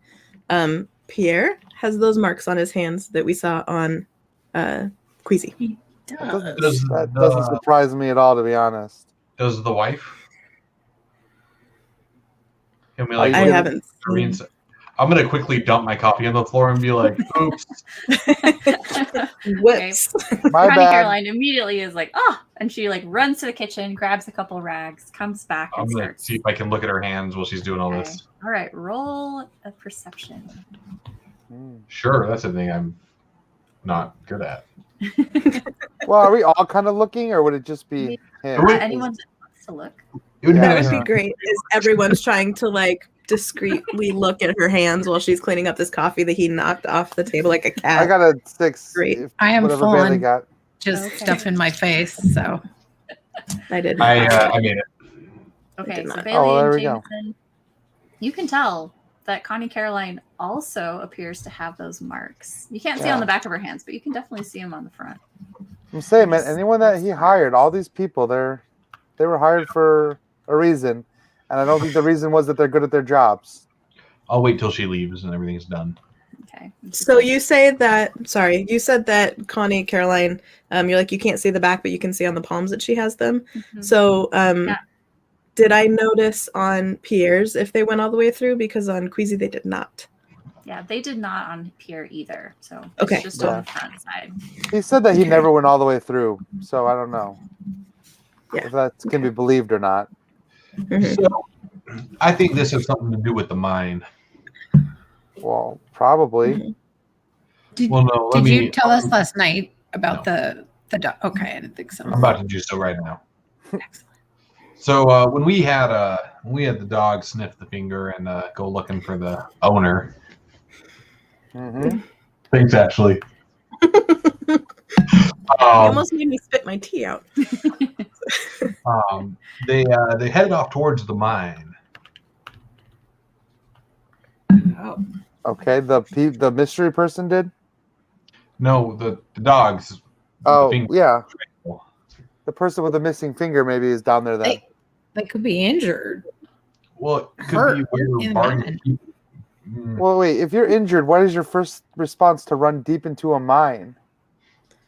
I don't know. I ain't being had my finger. One of the mole people I read about in the papers. That's true. I guess he could be a mole person. We can't rule that out, can we? We have a mole person finger on our hands, yes. It's- So well, we think it's probably a minor based on the fact that it's calloused and all of that, but all of the miners go into the mine, so it would make total sense that the finger would smell like the mine. that is also true. Dang it, that's a really good point, actually. That is a very valid point. Mhm. Yeah. Well, it narrows it down somewhat because not everyone works in the mine, but a good percentage of people But- work in the mine for sure. But when they smelled the finger, they went right to the mine. Mhm. Right? They didn't go to the camp. They didn't come in town. Mhm. The miners don't just only go to the mine and camp. Well, You know, they some go of them do. they go drinking at the bar. They go. Yeah, they'd be at the No. saloon, I'm sure. And I thought the way this is Gina talking, so I guess I'll talk again. I thought the dogs smell where the person is, not where they've been. Otherwise, they'd be running all over the place. Well, it depends how long it's been since the person's been there. Well, the doctor did say that the finger looked kind of fresh. That's Right. true. So it would imply that the person probably dragged Queasy's body from the mine to the river, or killed Queasy by the river, then ran into the mine. Those are kind of the two options. Neither one of those options sounds great to me, but Or slingshotted him because they saw so Yeah, slingshotted that's what them. happened. Or He's dropped literally him if he murdered was a by- flying man. Mhm. Murder by slingshot. We've solved the crime. There you go. We need a trebuchet. So I think that maybe if we were to, I think the mine's probably a solid bet. Another option, if we don't want to go to the mine, well, first of all, it's daylight, so it would be a good time to go. But if we wanted to True. go to the saloon and kind of watch people as they come and go and see if anyone's missing a finger, that might be another way to see. Or, you know, if you're all fancy, like you could just sit here on a little table in a spot of sunshine. I don't think the people that we're looking for are going to be coming through here today. Mhm. I know. No. I totally pictured us going on a like a montage of looking for circles on people's hands and missing fingers. Like shopping montage. Yes. Come up Um, with an excuse to shake everyone's hand to make sure, like both hands. How do Just you to make do? sure. Hold on, let me see the other side of I that. was thinking like handing out snacks at the front of the mine as they're going in and out. Like as they're going into work, be like, "Here's a snack. Thanks for your hard work," and like check I'm out just their giving hands as everyone they're a high going. five as they go in. Yeah. Hey, what's up? Well, what you do is you rope yourself into I handing think it's a out. high 4. You rope yourself into handing out their pay. Oh, there you go. Oh, Mhm. Miners got to get paid once a week, so you make sure you're at the table working, and you just hand them their money and look at their hands because you got to grab money with your hands. there you go. Well, that's true. If I could con them into letting me handle the pay, I'd be in a lot better situation anyway. There is also Barden's book and whatever whatever he's got going on down at the river with the There's shipments. There's a lot going on that we need to look into. Why are we looking into this? Yeah, well, because Actually, I'll I tell don't you know. why. 'Cause if there's something going in, I want in on it. I don't know why everyone else is looking into this.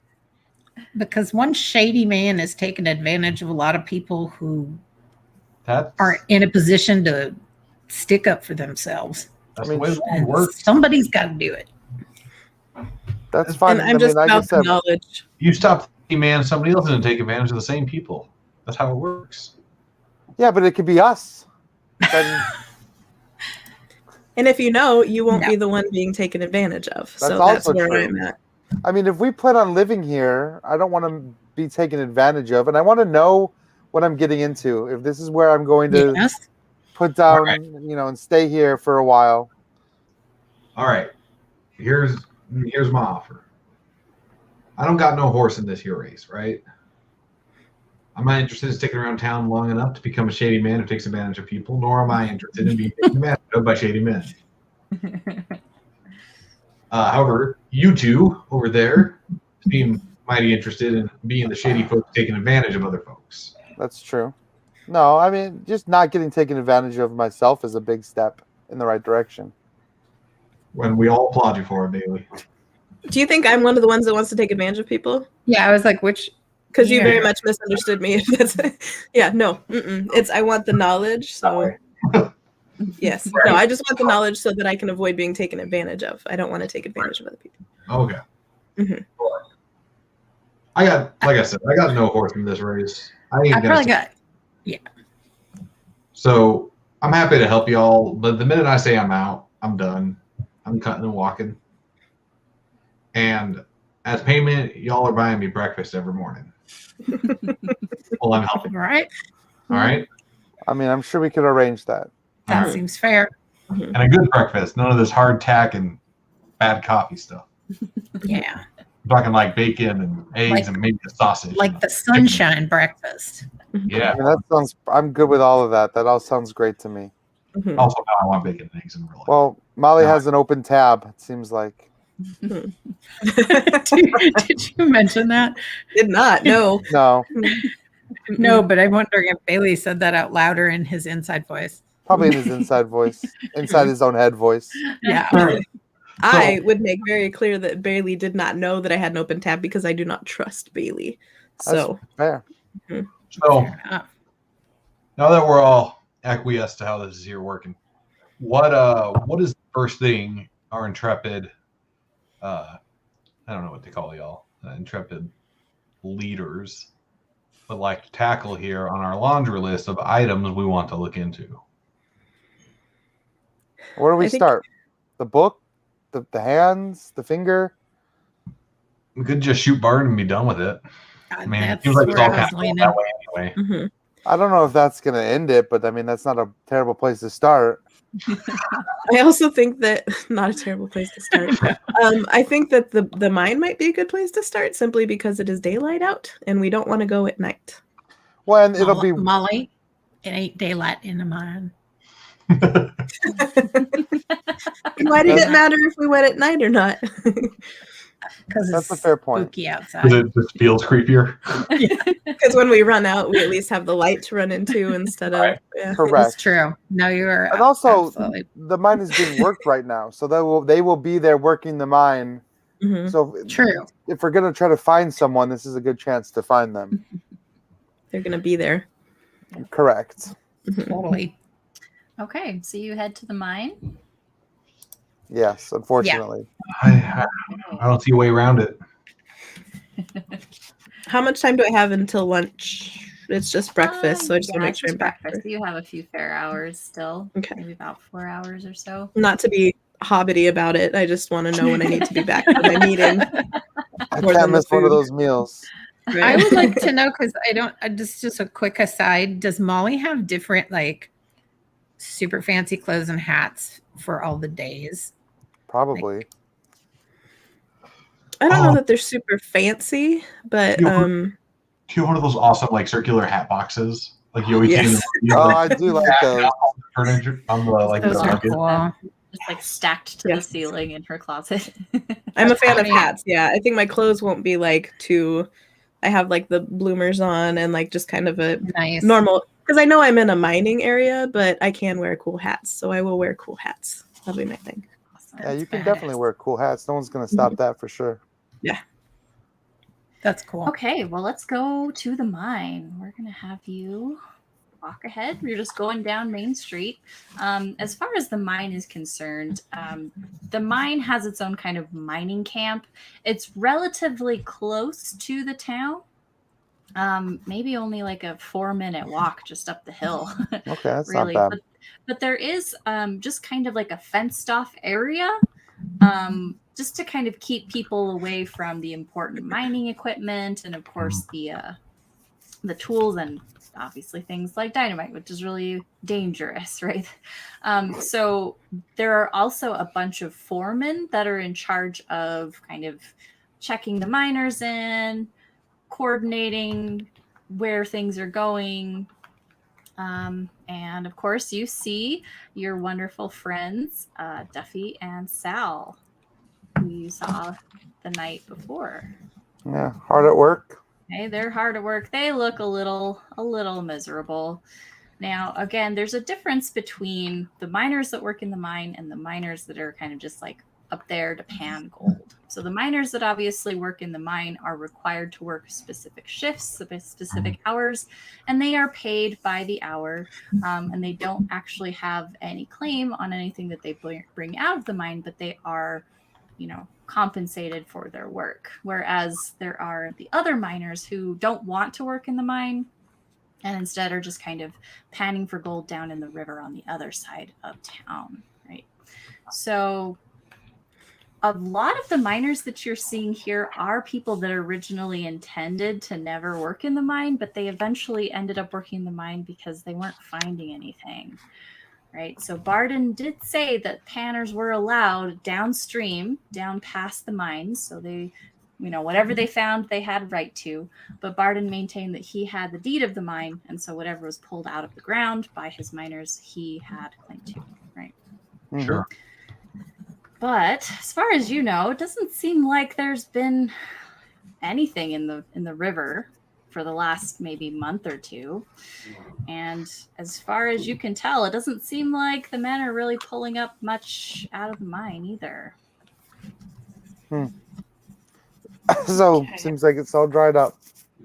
Yeah, they're definitely pulling out a lot of rock. But not a lot of gold. And of course, like, it's not like public knowledge. It's not like Barden's like, we've got this many pounds of gold today, right? Like, he's obviously kind of keeping that close chest, but there's some talk, right? Yeah, people talk. Miners have been kind of talking and saying, like, we haven't pulled anything up for a while now. And also, like, that silt, the gold that flows downstream is the natural byproduct of them harvesting gold. So if they're not getting any, there wouldn't be any in the river either. It's kind of a vicious cycle. Flashback. Yeah. When we see the rock that they're like taking out of the mines and that sort of, is that like the rock that was in Queasy? Because I think I made an assumption that it was like river rock. I did too, but I don't know if we would be able to tell. Can we Well, tell? that's why I'm saying if we Yeah. see all this broken up rock does it seem like it resembles that more than like smooth river rocks or? Now that you kind of think about it, you do realize that some of the rock that was pulled out of him by the doctor was actually rock that looks very similar to the mine rocks. Very Not interesting. all of then. it. A lot of it also was river stones, so they were smoother, more round, and polished by the water. But some of it indeed was more sharp and kind of broken up by tools. And so you're kind of noticing that there was rocks from both places. So if he had eaten the rocks, like, right, you think he did. Well, it seems then like that he means did. He was in both places eating rocks. Right. Yeah, this whole eating rocks thing, I just don't get it. No. I've never seen this happen to someone. No. I mean, people lose their minds in the mine all the time. But well, let's ask around. I mean, let's start asking around, checking people out. Ask about Queasy. Like, this didn't just happen overnight. They were saying that he was starting to act weird leading up into this. Okay. As you're kind of like searching around, maybe asking, you actually have a woman who is actually quite well dressed. She's got some very nice kind of explorer pants on, and she's got a nice jacket, and she's got some binoculars kind of around her neck, and also a bunch of sets of different kinds of different strengths of magnifying glasses kind of also attached to her belt. And she approaches you all and says, "Good morning." Now, Good morning. You have never seen this woman before. She's being awfully friendly. She is being awfully friendly, and she says, "I just got into town yesterday. Can I introduce myself to you all?" Please do. Sure. She says, "I'm Dr. Delilah Whitaker. I am a geologist and gemologist, and I was asked to come here to look at the mine." Ask by who? And she says, "Well, the illustrious mayor, of course." Hmm.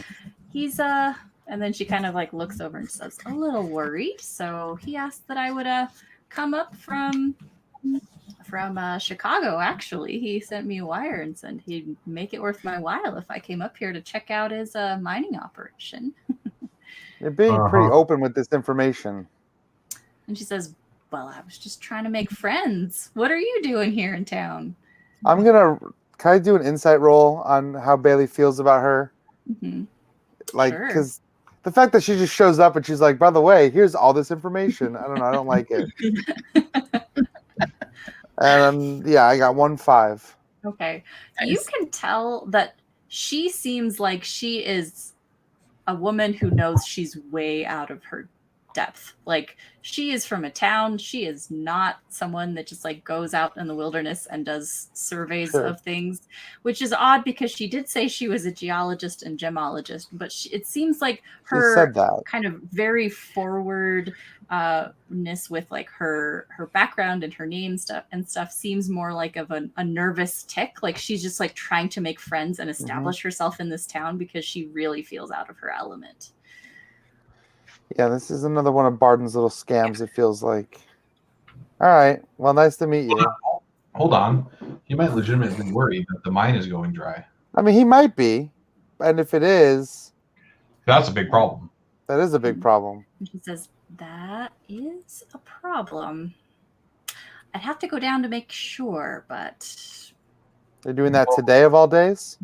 I mean, I just got in yesterday, and Barden says he's paying for me for my time and wants that time to be as short as possible, I suppose. He's a man with who knows what he's paying for. You wouldn't mind showing us, would you? I've always wanted to see a mine operation on the inside. Not. We could definitely go down there together. And she seems a little nervous.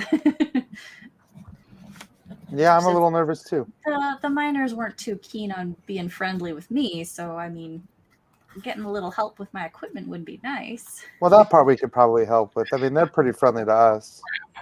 That means I'm gonna have to carry everything. I know how this goes. You do have the sled, right? None of bring you the are sled going down? to carry anything into this mine. It's all going to be Jameson. Well, they do say that knowing yourself is like your greatest strength, so... Yeah, don't like strap it onto your sled dogs and take your sled dogs into the mine, though. I wouldn't think that's a good idea. Okay, Bailey said something about like, "Oh, get your sled ready." Bring his sled in. Oh, I'm into not the pulling mine. my sled and I'm not bringing my sled dog. Good grief. Well, she oddly has just kind of like a wheelbarrow full of what appear to be just like picks and shovels of various sizes, so like ranging from a large one to a very, very tiny one. And she says, "This is all my equipment that I'll need help carrying, if that's okay." I mean, we could get a cart or something, right? And she says, "Well, I mean, the miners wouldn't let me borrow one. Seems like they're a little too busy to deal with me." All right, I'm gonna go see if I can borrow a cart.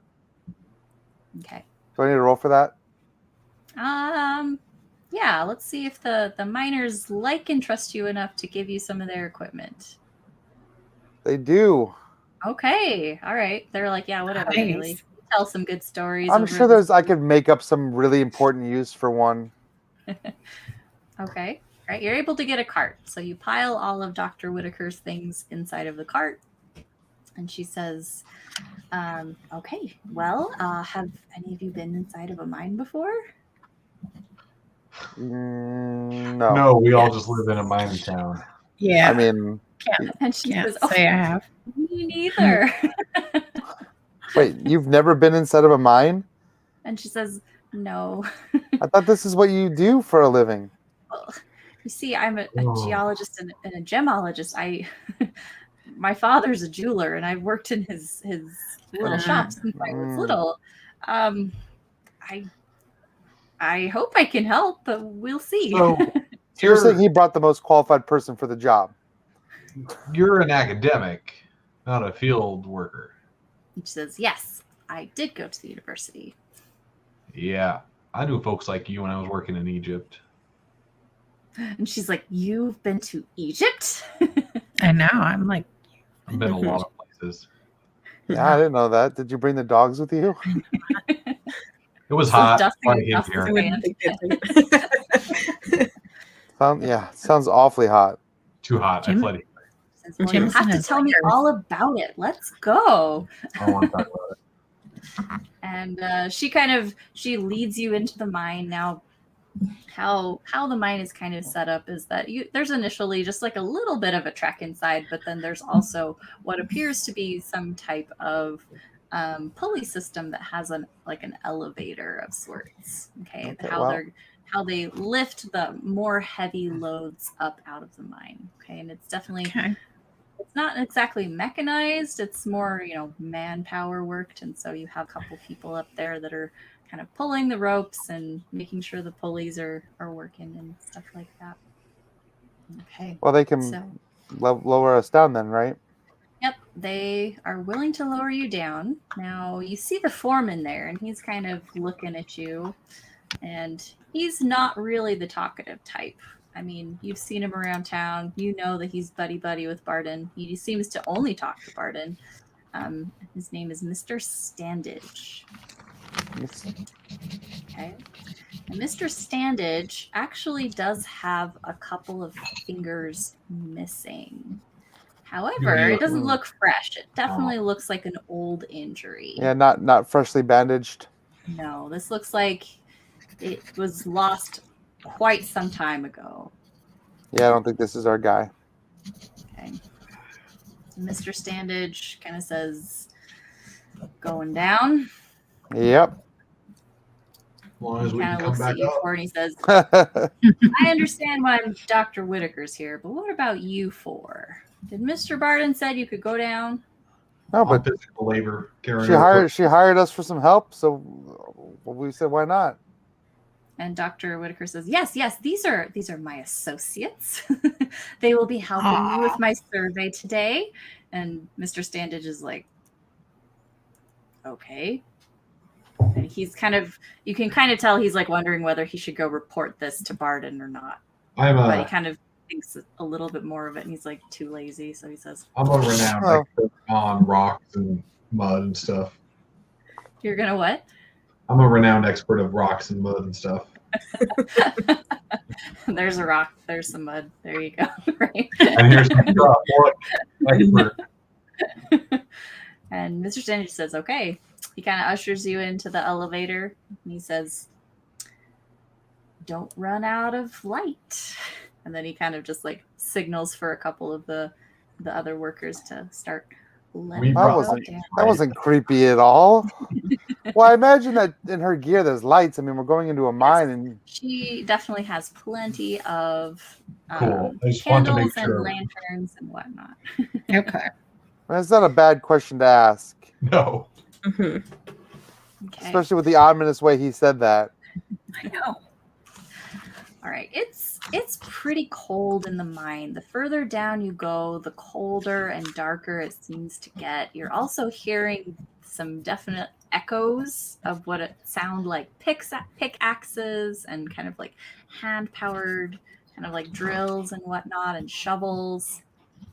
And as you finally kind of descend, and you descend for maybe about a good 4 or 5 minutes, going slowly down this elevator into the darkness. Oh, jeez. And Dr. Whitaker's just kind of making some chatter. She's just kind of, making small talk, talking about her train ride all the way up here and how she eventually had to ride a horse. And then finally, after riding a horse, she had to walk the last little bit before getting a carriage at this little town. And then they finally got here yesterday, and she's so happy. And then she wants to hear a little bit more about your trip to Egypt, but she doesn't actually give you time to talk about it. Anyway, the more, the further down she goes, she gets a little bit more nervous until finally the elevator stops with a kind of a shudder at the bottom. And it jolts to a stop. And then she instantly just kind of stops talking. Like, we're here. We're here. Okay. Yeah, Let's I go. guess. I mean, you're the geologist. And she kind of like pulls out of all of her bags. She pulls a map out, and it's a map of the mine. She says, Mr. Barden gave this to me. And she kind of like turns it around a bunch of times. And she says, Excuse me.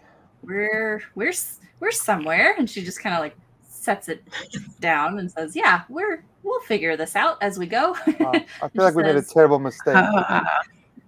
This way. Let's go this way. And you can, as you get down there are some lanterns kind of on some hooks down a couple of these tunnels. There's about 4 or 5 tunnels branching off of this area where the elevator stopped. And you can kind of hear what sounds to be like the echoes of some of these mining work groups down a couple of them. And she says, well, let's start down here. And she points to one that is a little bit darker. Doesn't sound like there's very much activity coming from it. And she says, let's go. Alrighty. I mean, She's just kind of like waiting for you guys Sure. to go first. Okay. I'll grab a light and go first, I guess. Yeah. Okay. I mean, her guess is as Alright. good as mine. Probably better. Yeah. Okay. Now it's really dusty and cold and dank in the mine. I mean, as you're just kind of going through, you're seeing a lot of nothing really. It's just kind of a tunnel that kind of meanders just a little bit. There's some obvious like pine supports to keep the tunnel open from collapsing, so it kind of holds the ceiling up just in case. And like I said, there are a couple of lanterns, just a little bit, but eventually like the lanterns stop. And you kind of keep going past, and the doctor says, oh, okay, well, and then she kind of like looks at the map again. She says, well, if I'm reading this right, it seems like we're about here. And she just kind of like picks a spot almost at random. She's like, yeah, we're right here. So In the mind. I have tracker and survivalist. Yeah. Thank you. Can I look at the map and see if this makes sense? Sure, go ahead and Yeah, I'm gonna do you have some to roll dice. for that? Yeah, let's go Yeah. ahead and have you do that. I got a success. Okay. As far as you can tell, it seems like she has no idea what she's doing. And she's kind of hoping that she'll be lucky enough to do her job, you know? You This is have a weird this tire. particular tunnel hasn't really like meandered too much. Like there hasn't Uh-huh. been branching off tunnels or anything. So it seems like a straight shot forward and a straight shot back. If if you feel like you're reading the map correctly. And so, ma'am, I happen to be a bit of a map person myself. And if you'd like, I'll happily take over the map duties for you since I'm walking point on this anyway. She says, oh, would you? That would be wonderful. That would be so wonderful. And she hands you the map and she says, okay. Mr. Barden said that he wanted me to survey and she's trying to remember. She's like, the Northwest Tunnel. Just the Northwest Tunnel. Is that where we're at? Are we? And according to what you can see on the map, no, you're not. Wow, well, this is not the Northwest Tunnel. And she says, oh, okay. Or maybe he said Southwest Tunnel. Is this the Southwest Tunnel? And it's not. My confidence in this situation is dropping rapidly. Plummeting, yes. That is a better word for it. Mrs. Delilah. I would like to ban use of the word plummeting while we're in a mine shaft. I just want to feel like that's a no-go here. Right. Why don't I take the map and I will lead us to the Northwest Tunnel? You should always trust your first gut instinct is usually the right one. So we'll just we'll assume that's where Mr. Barden wants us to be, and if he doesn't, we'll come back tomorrow and we'll do it right the second time. Ain't no harm in a lost day. She says, I hope Mr. Barden will see it that way, but okay. I should have written it down. I should have written down what he was saying. May I ask you, Dr. Delilah? Dr. Delilah, how did Mayor Barden make your acquaintance? She says, well, that's the funny thing, isn't it? I'm not even sure how he knows my father, but apparently he does. And he sent my father a telegram asking for my father's help, and my father couldn't come because he is an old man and didn't want to travel all the way, and so I volunteered to come in his place. And so it wasn't exactly me he wanted my father, but I volunteered to go, and now I'm here, and Mr. Barden didn't seem too happy about that. They old friends, your daddy and Mr. Barden? Apparently. My dad didn't remember him very well, but said that maybe they had gone to school together at some point. What did he say? And she can't really recall. She's like, they were friends, or they went on a trip together, and she's just saying, anyway, they go back somewhere. Sounds legit to me. Your daddy also, you say you're a geologist? And she says, I'm a gemologist. Gemologist. Father is a wonderful and very well-renowned geologist who studies volcanoes and earthquakes. Plate tectonics, if you will. And she says, and I learned a little bit of that. That's not really my cup of tea. I was more interested in things like metallurgy and, of course, like deposits of minerals and whatnot. And which way we going, Jameson? Because I don't even know what she's saying at this point. Was she the jeweler, or was her dad the jeweler? I thought her dad was a jeweler. Okay. Yeah. We're going deeper into the mine, I guess. Yeah. So finally you are able to course correct and find your way to the end of where you're supposed to go. And you're actually passing a couple miners. So she was kind of hoping to veer away from all the miners, but she ended up having to go past them. And they seem a little weirded out by her. They seem actually to very blatantly ignore her or throw her dirty looks as she passes. I have no idea what's going on here. Not a well-liked person, though. Yeah. And she kind of whispers to you, and she says, I think they see me as some kind of bad luck charm. Because if I'm here to confirm that there's no more gold in the mine. That means that we're all here for no reason. I mean, yeah, that's fair. That's just silly, though. Wouldn't they rather know, or would they rather keep digging for nothing? Well, they're getting paid either way, so maybe they would. And she says, okay, well, here we are. And she kind of like looks up at the wall and she starts digging around, rummaging in her cart and pulling up various tools, including some chisel and hammer and some scrapers and whatnot. And she's just kind of starting to bang around on the side of the tunnel face. And there was no one as we were passing people that were trying to scoff and that sort of thing. We didn't see anybody with bandaged hand or anything like that. While you were going through the mine, you didn't see anyone with a bandaged hand. Okay. Well, it's probably good, actually. Yeah. Seeing a lot of very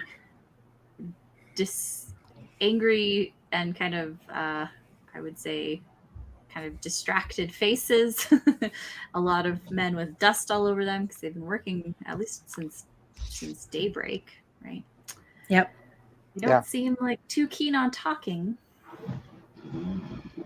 Right. Well, Eventually, this gemologist says, okay, well, I think that I've gotten everything that I need to know about this tunnel. And she kind of dumps her tools back in her cart and says, yep, I think that I know something. Better go tell Mr. Barton. How'd you figure it? And she kind of points to some striations on the wall and she says, look, I'm not sure exactly how to explain this, but the types of rock that usually have some type of gold vein in them are not this type of rock. That actually makes perfect sense to me. All right, I get it. Done. I don't think that this mine has ever had gold in it. Well, that's Wait. really false. What? It would be impossible. They've gotten gold out of here. I mean, we've all seen it. You've seen them pull gold out of the mine? Well, I mean, I assume so. We have all lived around it. I ain't seen anybody pull gold out of mine. Maybe we just have assumed heard about it.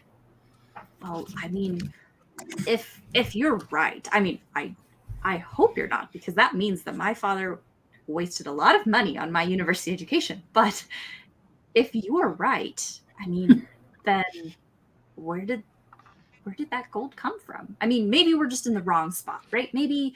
I mean, it is a big mine. Is the wrong tunnel. Maybe I just need to check the other tunnels. Yeah. Maybe I'll have to do that because I mean, you saw those miners. If I have to tell Mr. Barton that his mine is not really a mine, he might be a little true upset. enough. I mean, he's been mining this spot for years now. I mean, if it turns out that this mine never produced gold, he would have known by now. Something's definitely up here. She says, well, I mean, I could be wrong. I really could be wrong. I don't think so. But yeah, I'll just check the other tunnels. That's what I'll do. I'll check the other tunnels, and it might take me a little while, but I'll try to find something.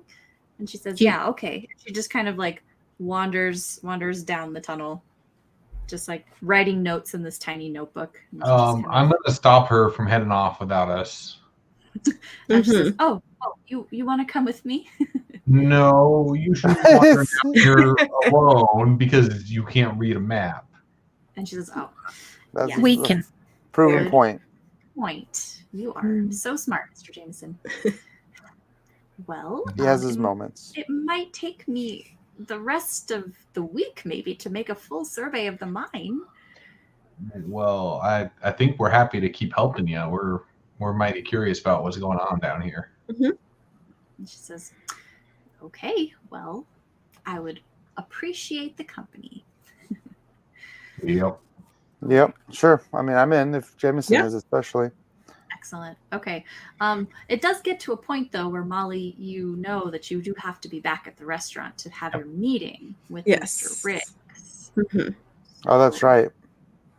Okay. Okay. So as we're So- heading back down the hall or whatever, the tunnel. There we go. That one, the tunnel. I'll get back in my little elevator cart and shimmy up. Okay. All right. So you kind of push the bell that lets the people know up top that the elevator needs to come up. And the elevator starts kind of creaking up, and you eventually get to the surface, and we'll go ahead and have you just leave. Now, you're kind of dirty. Like, it's unavoidable going into a mine. And so you obviously need to go back to the hotel.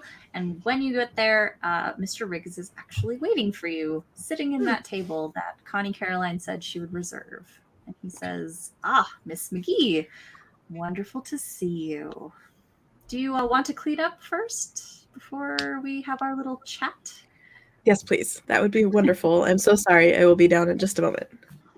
No worries. I have my shop boy watching things for me, so I have all afternoon.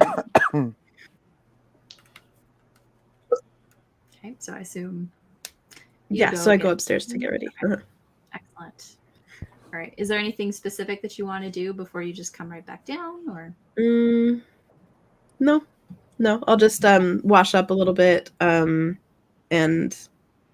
just wash up and be more presentable, and then I'll come back down. Okay, excellent.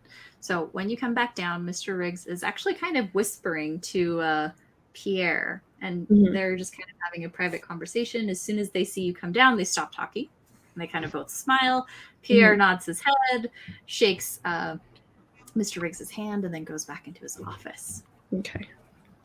And Mr. Riggs says, so, have you made a decision about whether or not you're going to be staying in town for the winter? I'm still not sure yet. I don't know exactly what my options are going to be. When I meet up with him and I say, before we start talking, I go to shake his hand and I try and see if he has the dots on his palms. He does. Okay. He definitely does. Okay. So I note that.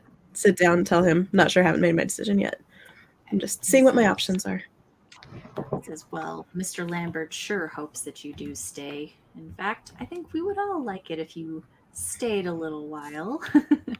You see, there are a few of us in town who've been here, I would say, the longest. I wouldn't call us all the founders of the town, per se. That would definitely be Mr. Barden. But, well, we have a little bit of a tight-knit community amongst us, you know. Me, of course, the Lamberts, Mr. Barden, the sheriff, and he lists off a couple of other people, including the postmaster, the foreman at the mine, several of Mr. Barden's like personal liaisons and assistants and whatnot. And then also the stable master, the woman who runs the boarding house. So he's just kind of listing just all the people about town, right? Okay. And he says, and we have a little bit of a kind of a tradition here because usually we're the only ones that stick around for winter. Miners come and go, right? They don't stick around. I mean, it's hard to last a Canadian winter out in the tent town. And most of them can't afford to stick around at the boarding house or the hotel all winter, of course, because there's just not very much work. And so they leave relatively quickly once the first snows start falling. And so anyway, those of us that do stick around, we like to call ourselves the locals. We have just a little bit of a tradition that we like to do. So if you're interested in sticking around, then it might be a good idea for you to participate in this little tradition with us. You know, just to get you acquainted with everyone in the town. You know, make you a kind of a meaningful part of this community, and maybe even a real part of our family. If you know what I mean. I believe I do. So warning bells are going off in the back of my head, like whoa. But I'm going to play charm and society and all of that fun stuff, and try and ask a little bit more about this tradition. And he says, you've been to church before? I have. Bum bum bum. And he says, yeah, well, you see, lots of us are God-fearing folk. So, of course, let's just say a lot of us have seen some things up here in the good old dark of winter. Well, to kind of protect ourselves from what we see out here, we just like to make sure that we ward off any evil spirits or devils. Call it superstition if you'd like, but it's something that just kind of keeps us, feeling safer during sure. dark times of the winter. So we actually do a little bit of just a spiritual ritual, if you will. Okay. Something just a little. And he's obviously like trying to explain this to you without revealing too much, but it is very obvious that he means this type of exorcism that you have been privy to, kind of stumbled upon, right? Yeah. And so he says, so of course, I mean, if you are interested in sticking around, I think I might insist that you participate in one of these with us. Okay. Oh, insist, huh? Well, my interest is piqued for sure. I'll need to think about it a little bit, and then, but I'll get back to you on that. Of course. Now, if you'll excuse me, I'm sorry, I can't actually eat lunch. I have to return back to my shop, but it was wonderful talking to you. And like I said, if you're planning on sticking around, we'd love to have you join us. Absolutely. So I get up and, do curtsy or whatever formally thing they do, and then sit down. Yeah. This is mighty nice of you. And then he says, oops, I'll see you later. And he walks out, and you kind of see, right, Pierre, like watching from his office. Like he was like staring at you guys the whole time. Yeah. And then as soon as Mr. Riggs stands up and leaves, he just kind of like goes back into his office and tries to pretend like he wasn't paying attention. Okay. Connie Caroline comes and she says, did you want something for lunch? No, I think I'm okay, actually. I'm gonna head up to my room. I'm really tired. I had a busy morning. And she says, oh, of course. Busy. There's always things to do around here, isn't there? Oh. There absolutely is. She says, so I heard that you might be sticking around. It's been a while since I've been a part of a community, so it's definitely something that's piqued my interest.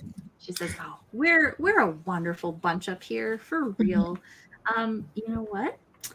I can't exactly say that I know what it is that my husband and Mr. Riggs and Mr. Barden do, but it's mighty nice that they want to involve more women folk in it, Most of these kind of church groups are not really good at catering to women and our needs, but it just seems like, they're real nice about implementing us in this here organization. So if you're thinking of sticking around, I'd love to have you. That sounds lovely.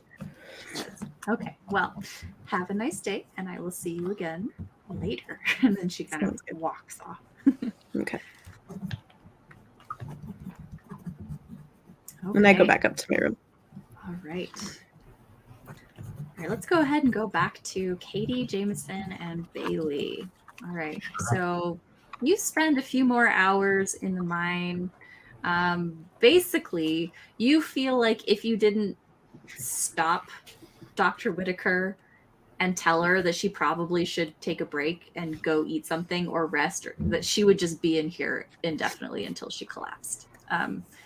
But it gets to the point after being in here for a while that it seems like she is still finding the same thing, going through the various tunnels, checking the type of rock in the walls, and she is just more and more convinced that this was never an actual gold mine. Like, there's no way.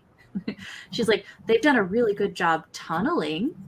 She says that I guess it looks like they've done a wonderful job pulling rocks out of this place, but I don't see anything that would indicate that this is conducive to any type of veins of ore or of any kind. There's no way Barton wouldn't have known that this whole time. And she says, well, I mean, did he buy the mine from somebody? Did someone sell him a fake mine? I mean, how long? But I mean, he's been mining it for years. Years? And she kind of like looks at the map, Jameson, that you're holding, and she's like, years. Well, I mean, it's plenty big to show years of mining effort, but there's no way they pulled gold out of this place. Well, so let's say there's no gold here because the good doctor thinks there's not. I'm inclined to trust the rock expert. Yeah. What else would Bart even be digging all in the ground looking for? I mean, you don't dig holes in the ground looking for gold if you're not, like he's digging these holes, he's looking for something. Right. She kind of like picks up a rock and hammers at it, and she says, well, I mean, if he's interested in just rocks. I mean, sure, but you don't ship rocks around. He's nothing in town to build out of rocks. It's not like he's doing anything with the rocks. No, I suppose not. Do we know if there has been gold? Like, have we ever seen gold? Katie, you've been in the mountains long enough to know that there has been gold coming out of the mine. Yeah. Right? You've seen gold nuggets. Okay. Okay. So this is really weird. Then Katie would probably say, then maybe he's just trying to hide where the gold's really coming from because you don't want people to know. It's an option. We've The doctor seen said, it. well, What's he shipping out of here? I've Or seen shipping in. gold. the doctor just kind Yeah. of was like, this? I mean, Yeah, but that stuff's going somewhere. Yeah. I mean, don't know where. do you know? I mean, have you watched shipping carriages? I mean, there's no railway here. I had to, and then she kind of like recounts her very long story of having to get all the way out here by taking a train and then taking a horse and taking a boat. Right? So she says, Yeah. I mean, Perhaps we should leave the mine, head back, get some grub in our stomachs, and think on a full belly. It's a little easier than thinking when you're half starved in the dark. For sure. and she says, okay, but I'll come back tomorrow, and I'll just double check. I mean, I'll read my books and make sure that I'm not missing anything. I would strongly recommend, Doctor, that you do not come back by yourself. Yeah. Okay, I will make sure that I'm accompanied. By somebody who can read a map, And she to be says, clear. yes, I will Somebody try who to can stop befriend somebody. some of the miners, and hopefully they can help me. She's going to get killed. All right, so you leave the mine, and as you're leaving the mine, you notice that there's a little bit of a commotion on kind of like the far end of the mining camp. So this is kind of like that enclosed area around the entrance of the mine, and there's just a little bit of commotion over there. There's some people kind of pointing up on the hill, just saying like, "What's that?" And they're just kind of like congregating and looking a little bit, and the doctor's like, "Oh, are they? Do they see a wolf or a moose or something?" He's like, I didn't actually see any on the way up here, but I'd love to see something like that. I don't expect that to make them react the way they's reacting. And she kind of like trots over to them and says, like, "What are you all looking at?" And they just kind of like look at her and they don't want to say anything. Well, And let's so look. She kind of like pulls up one of her like telescopes off of her bunch of tools on her belt, and she kind of takes a look, and she's just like, and she kind of is looking over there, and she says, are you all seeing like a body up there? Another And she's one? kind of pointing And where she's kind of pointing at, and where all of the other kind of miners are pointing at, is kind of just like past the mine. So the mine is not necessarily like up against the mountain face, but just kind of like down into a hill that kind of just like goes straight down. And just kind of past that hill, on another hill, not too far away, there appears to be just like something up there. And you can kind of see what appear to be like an eagle kind of picking at something on the ground. We can't tell what it is from this far away. Okay. She says it looks like a person. Yeah, that sounds about right. And she's like, do people just leave bodies out here, up here? Yeah, I mean, there's not a lot you can do with them, but yeah. Not regular like though. I mean, it's 2 days in a row. It's starting to get regular. Hey, let's go. I mean, should we go take a look? Can we go take a look? And Sal and Duff are kind of coming up, and they're like, should we go? And they seem a little hesitant because they're like, we found somebody yesterday. We're not in the mood to find another person. Either, but maybe we should go look at least. All right, we'll go look. Okay. All right. So you kind of just like go past the mine, go up the hill, and as you get closer and closer, you can definitely tell that this is the corpse of a person. Nice. But this is the most bizarre kind of heap of a person that you've ever seen. As you get closer, you notice that the limbs are just like broken, just bones Oh my God. completely shattered. And I'm gonna have each of you roll, just because this is a very bizarre looking corpse that you're looking at. Okay. So roll a corruption test to see.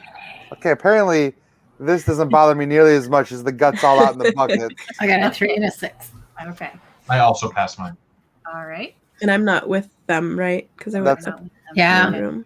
Mhm. All right. So you're looking at what appears to be a person, arms and legs just all over the place. But this person appears to be just like smashed into the ground, just like shattered, right? I told you, this is the Completely guy that we saw. broken. He fell. Look, he fell out of a balloon.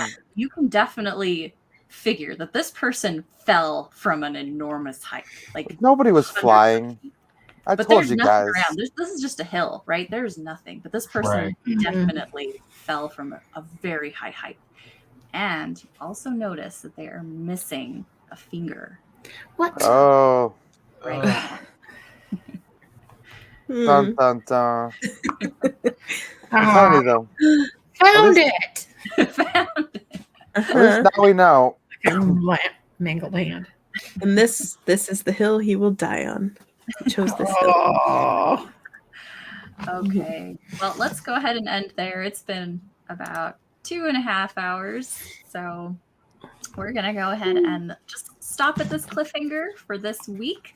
I want to thank our awesome cast for playing. And we invite all of our wonderful viewers who are watching either on Twitch or YouTube or Facebook to join us again next week. Same time, same place, Thursday night, 9:30 p.m. Eastern Time for the next episode of Yukon Dark. Thanks very much. Yay.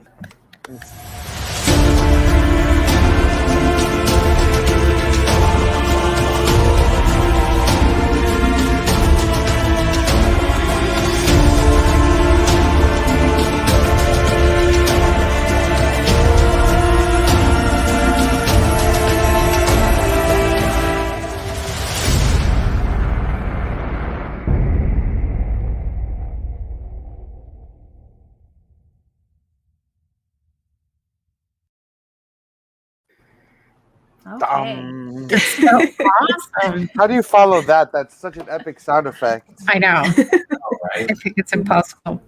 Well, sorry we went a That little was long. exciting. It's okay. We wasted a lot of time figuring out who had the finger in the very beginning. So. That's true. And the arguments about the bird, I suppose. Sorry about that. But that's more No, more that's- fun. It makes it fun. Look, I At least we know no one's flying. They're just catapulting people, and that's what people are seeing. That's what I said. Is that they got like sling? They Yeah. got like a trebuchet throwing people over the walls, No. smashing them into hills. Mhm. Sailing through the air looks different than flying. I don't know if you could tell when the guy's flailing his arms like this. Yeah. How fast was he Flying through- going? I guess that like the velocity probably matters on that. If it was like fast, then totally a trebuchet. If they were just floating, then it's something different. It was like the balloons Yeah, from Up, but I then think somebody so, cut too. them. Man, I can say I have no idea what's actually happening. Mhm. I don't either. Oh, maybe he was floating away and Queasy was like, no, don't. And the only thing he could grab onto was his finger with his teeth. And so he was trying to anchor him, and that's why he had the rocks in him. So that he could be. Come back. I was trying to think if I could even comprehend that a man fell from, like, that would have been the flying man. Well, Like, that was mhm. Bailey's first. Great. Oh, Me Right. as a player, I'm like, probably there's somebody like this is a Cthulhu game. Yeah. Mhm. There probably is somebody flying. I mean, that just makes but like within the world, it makes way more sense to Bailey that they'd shoot someone out of a catapult into a hill than somebody was spontaneously flying. Mhm. I Yeah. I just want to give Monty props for Yes. not swerving into Beach Patrol on April Fool's Day. Oh yeah, I'm right. a little concerned we would. I be didn't even doing think about the fact that this Beach was April Patrol 1st. Mouth edition or something. Yeah. Well, I figured, I mean, for posterity's sake, whoever watches this in the next month or two, they might not know it's April Fool's Day. So True. It's true. I mean, Yeah. Beach Patrol, you could really only fight Dagon at that point, right? yeah, I guess You know, fish boats and stuff. Mother Hydra. It's like Aquaman. All he gets to deal with is the underwater stuff. Like another underwater like threat. Okay. It's a Kraken instead of Cthulhu. I mean, it's still kind of, There you go. You can have the Kraken tentacly. for sure. Beach Thulu. Thulu. That's funny. Yeah. Oh, that was a blast. Yes. That was good. fun. I have some theories, so we'll see if they play out. Mhm. Yeah. Well, I mean, we still have about Oh. 10 episodes. So Yeah. Yeah. Yeah. It is still unfolding. Yeah. I just don't know that. I don't know that we're all going to make it 10 episodes. I know. Yeah. I I'm don't glad know. we were already meeting a bunch of the townsfolk, though. That's Mhm. cool. Yeah, it's great because they can die first, and we can survive a little Yeah. longer. NPCs fodder. Yes. Yeah, the more NPCs you have, Yeah. the more Red NPCs shirt- you red can throw at shirts. things. Right. Mhm. Yeah. Yes. Yeah.